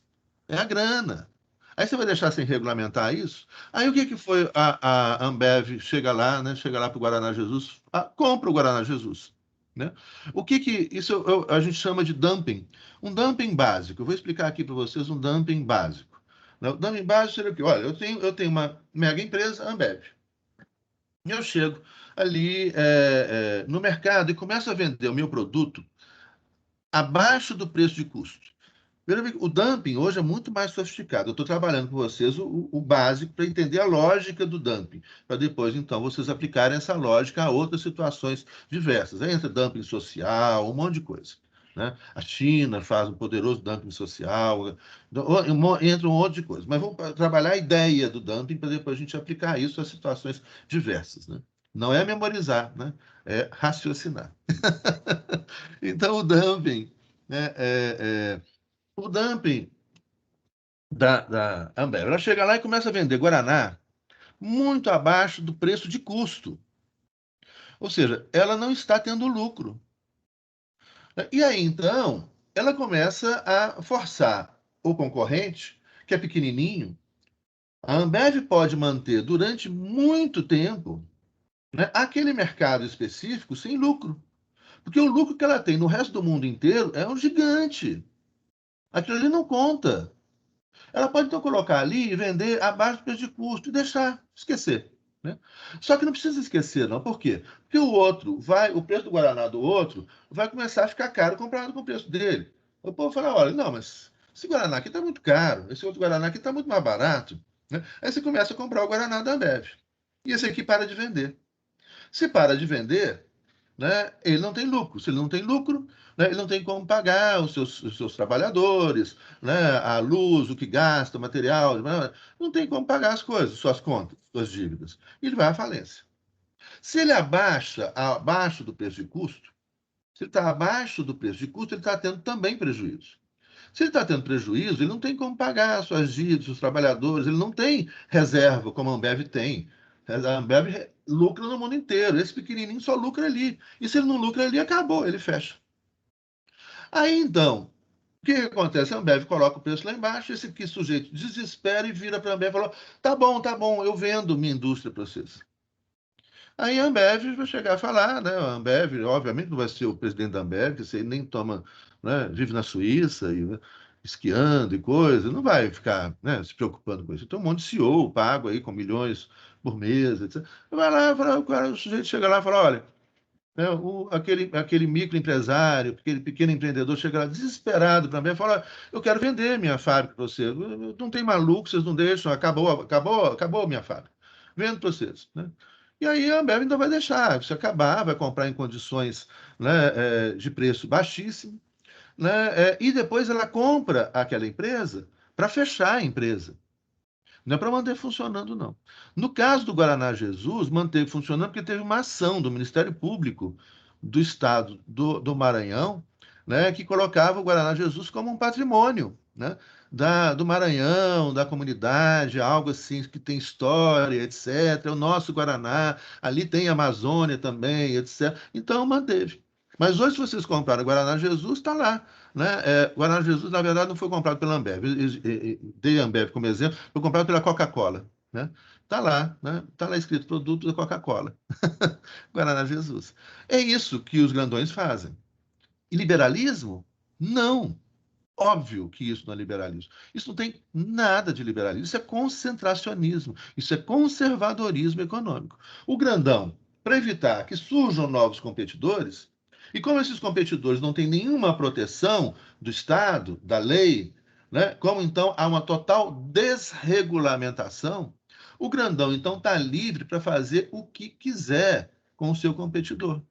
Ele destrói o competidor. A prática do dumping é o mais comum, né? O dumping social, por exemplo, né, que Indonésia, Índia, Egito fazem, China faz, é um dumping, eles têm condição. Por diversos motivos, não vou entrar nessas motivações agora, mas também a gente não pode generalizar, porque cada caso é um caso, eles têm condição de pagar salários muito menores. Em países, por exemplo, né, onde não há, por exemplo, sindicato, não há direitos trabalhistas. Então, a empresa que está instalada, né, lá na Alemanha, onde tem direitos trabalhistas, onde tem direito previdenciário, onde tem sindicatos fortes, né, esse trabalhador lá é muito caro. Aí a empresa sai daquele lugar e vai para um outro lugar, vai para o Egito, né, onde não tem sindicato, onde o salário é baixo, onde o trabalhador não tem direitos trabalhistas. Isso é um dumping social.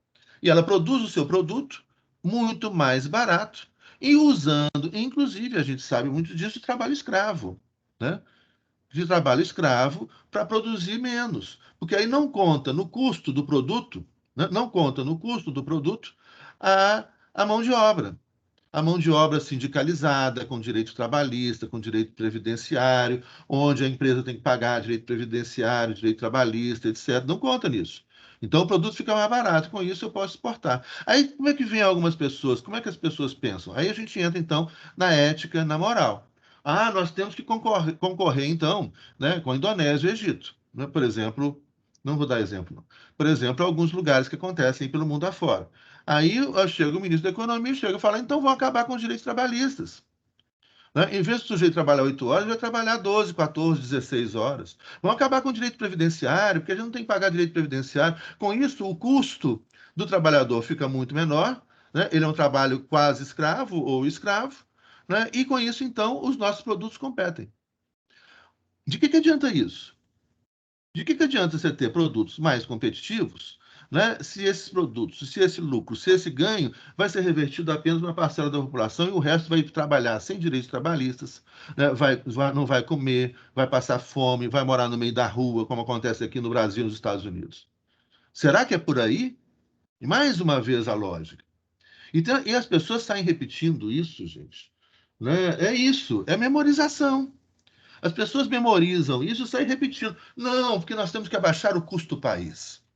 E aí faz a maior pose. O que é o custo do país? Você imagina só, né? A Previdência Social.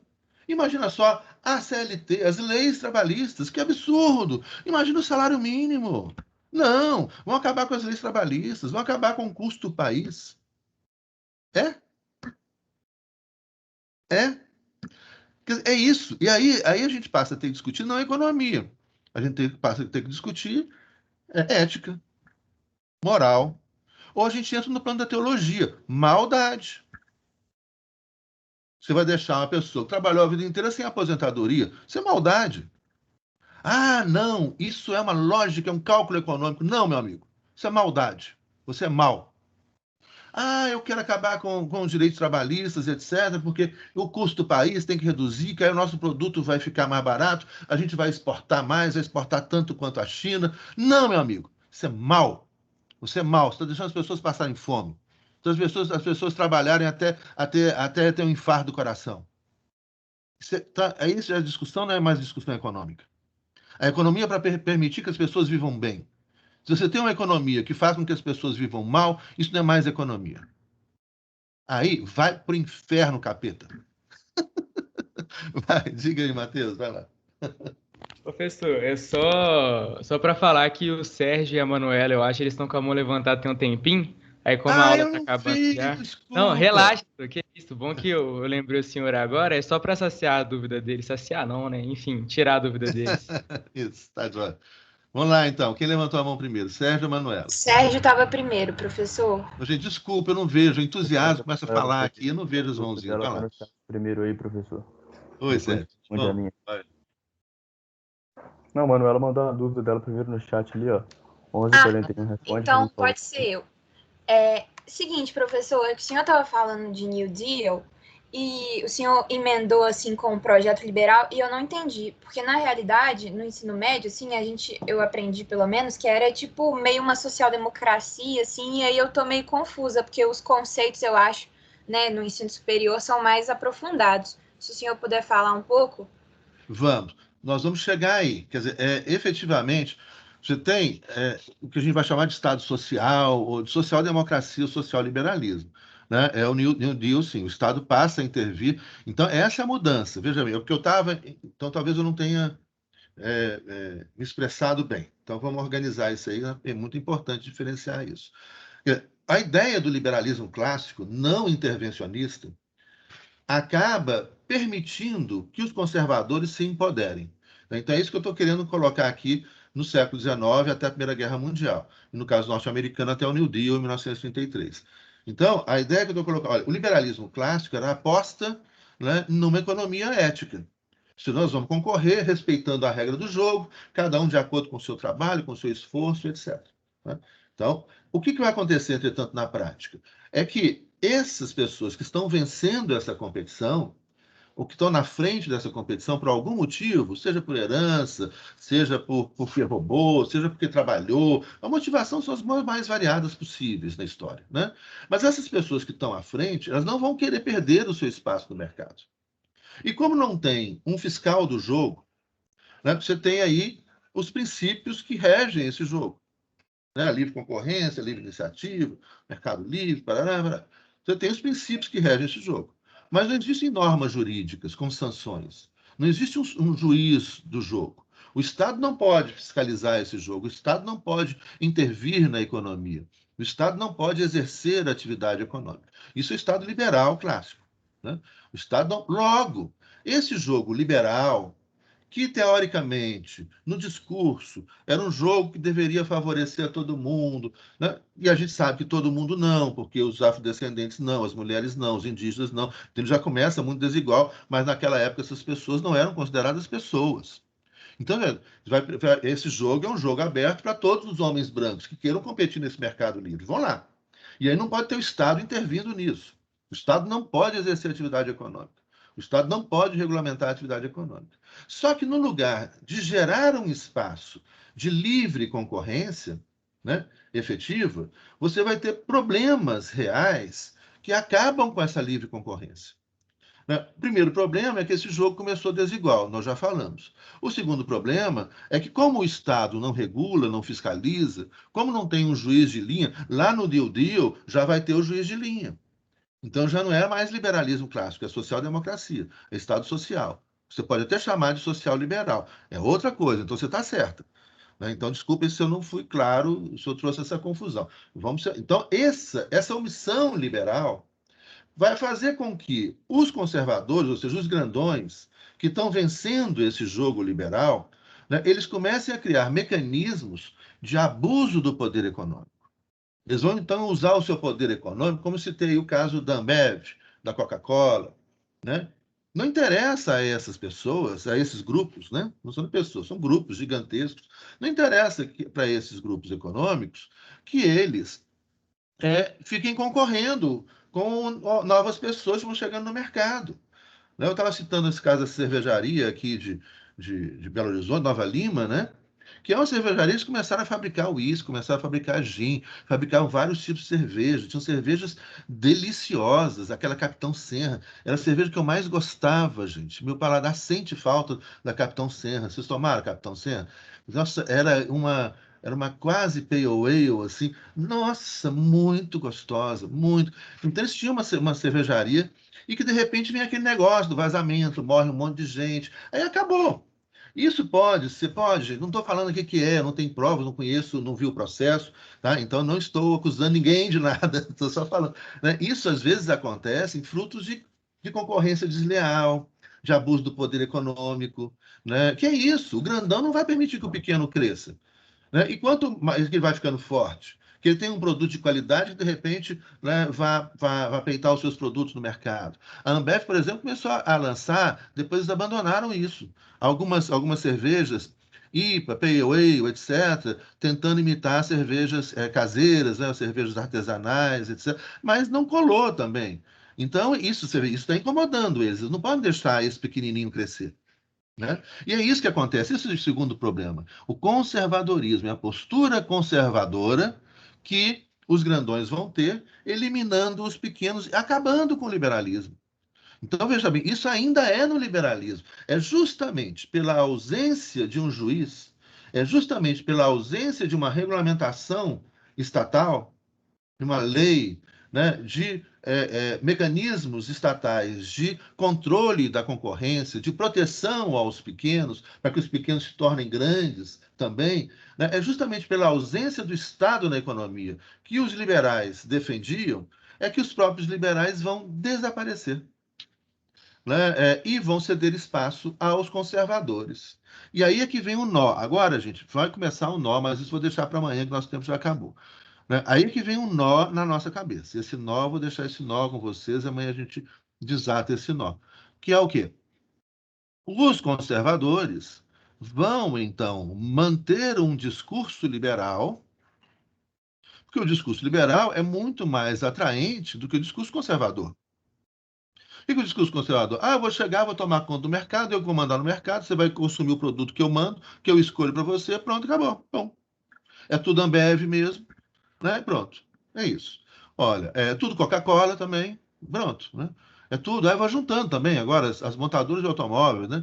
A Fiat comprou a Ferrari, gente, imagina, um carro artesanal, não tem mais a Ferrari artesanal, era um carro artesanal, gente, igual uma cerveja artesanal, né? A Fiat comprou Jeep, né? Quem fabrica o Jeep aqui no Brasil é a Fiat, vai comprando tudo, aí você vai tendo aquela coisa, vai perdendo né? Se perde a ideia da concorrência, um querer fazer diferente do outro, aí você tem um gosto diferente, um sabor diferente, uma coisa diferente. Não, aí você vai padronizando, tomando conta, é o grandão tomando conta. Os conservadores usam do espaço livre criado pelos liberais para se empoderarem e acabar com o próprio liberalismo. Daí que a gente pode dizer, hoje, esses caras que se dizem liberais não são liberais. E muita gente se diz liberal de boa fé, não é liberal ou está votando e está defendendo interesses que não são liberais. Por isso que é importante estudar e não memorizar. Vou marcar hoje uma sessão com a minha psicanalista para resolver isso, porque eu me senti profundamente ofendido. Isso. Pensem, gente. Se a gente pensa, a gente não cai nesse papo furado. Cai nesse papo furado desses pseudo-liberais, que não tem a menor ideia do que é liberalismo, defende o capitalismo conservador como se isso fosse liberal. Por isso. Por isso. Joia, Manuel. Tem mais uma pergunta? Eu vou responder e depois a gente encerra a aula de hoje. Já passamos do tempo, para Ô, variar. professor, rapidinho, cara. Não tomar muito seu tempo, não, mas é uma coisa simples. Você tinha falado sobre o liberalismo clássico lá no início da aula, e você falou também a questão da propriedade privada e herança, e eu me confundi. Eu só queria saber o seguinte: no liberalismo, a defensoria da ausência de privilégios e tudo mais, no caso, eles defendem que a propriedade privada ela só é defendida enquanto o indivíduo estiver em vida. Aí não há herança depois. Isso iria para o Estado e seria distribuído para o povo. Isso seria. Não, não. E aí não tem essa coisa distribuída para o povo, não. É para criar condições. É tributo. Uhum. Né? Então, tributo, isso vai para o Estado. Não é para distribuir essa riqueza para o povo. Né? Isso é o socialismo. Né? Tá. Seria o quê? Você pegar esse dinheiro e o Estado, então, vai investir naquilo que é a função, algumas vezes exclusiva, mas também vai deixando de ser exclusiva atualmente. Mas isso é um outro problema. Né? Mas naquela época eram funções do Estado. Qual que era a função do Estado naquela época? Polícia, manutenção da ordem pública. Então, para isso, precisa de tributação. Né? Forças Armadas, manutenção da soberania externa. Né? Isso também é preciso de tributação. E mais, né, mais adiante, você vai perceber a necessidade do Estado criar infraestrutura que permita o desenvolvimento econômico capitalista com maior força. Então, aí você tem essa tributação também que é algo que é função do Estado, né? Que era o saneamento básico, construção de esgotos, asfalto, né? nas ruas e rodovias, né? De Nova York, São Francisco, Los Angeles, etc. Isso é função do Estado.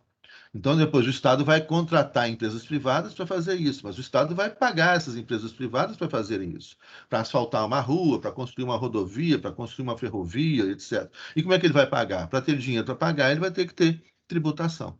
né? Então, é uma tributação que é investida, na verdade, no aperfeiçoamento das condições de competição, para favorecer, né, a livre competição, e nas condições de proteção a essa livre competição, desse mercado livre, que seria por meio da polícia, na proteção à propriedade privada, e das Forças Armadas na proteção da soberania desse Estado. E muito cedo, já no século XIX, você tem o Estado norte-americano intervindo em diversos estados do planeta para defender interesses das grandes empresas norte-americanas. Então, esse é um outro fator muito interessante. O Estado norte-americano intervém. Você tinha lá a American Fruit Company, né, que tinha interesses na América Central, né? Os Estados Unidos interveio, né, em vários estados da América Central, inclusive com forças armadas, promovendo golpes de Estado, para defender interesses das suas empresas privadas, fora, né?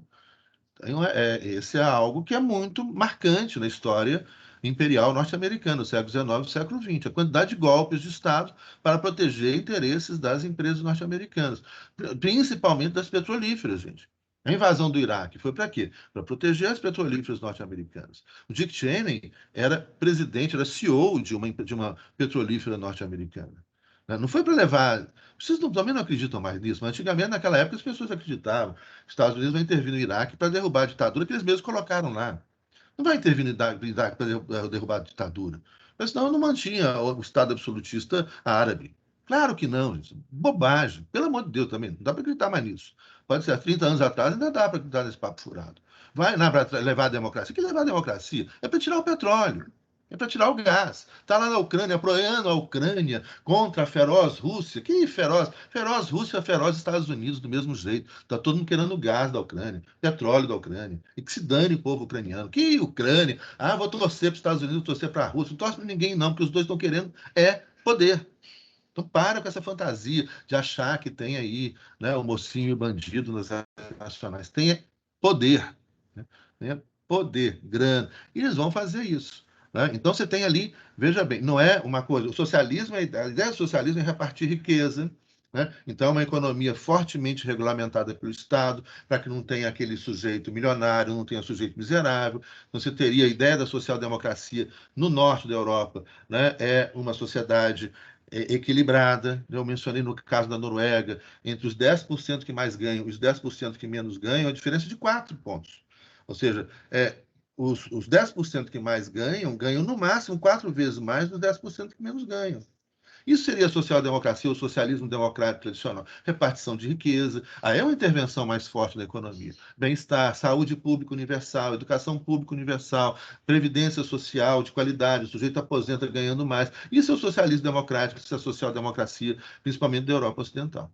Depois nós vamos falar sobre o socialismo real, das experiências da Europa Oriental, também mais à frente. Tá bom? Beleza?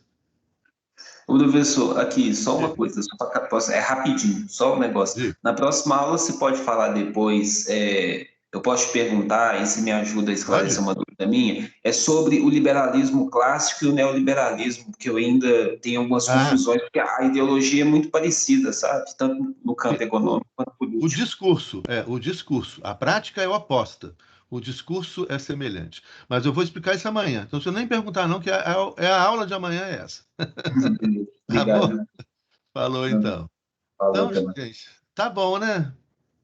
Beleza, então vamos almoçar. Já vem um cheirinho aqui, tô com uma fome danada. Nem fala. É o horário da fome, né? Pois é, ué. Vamos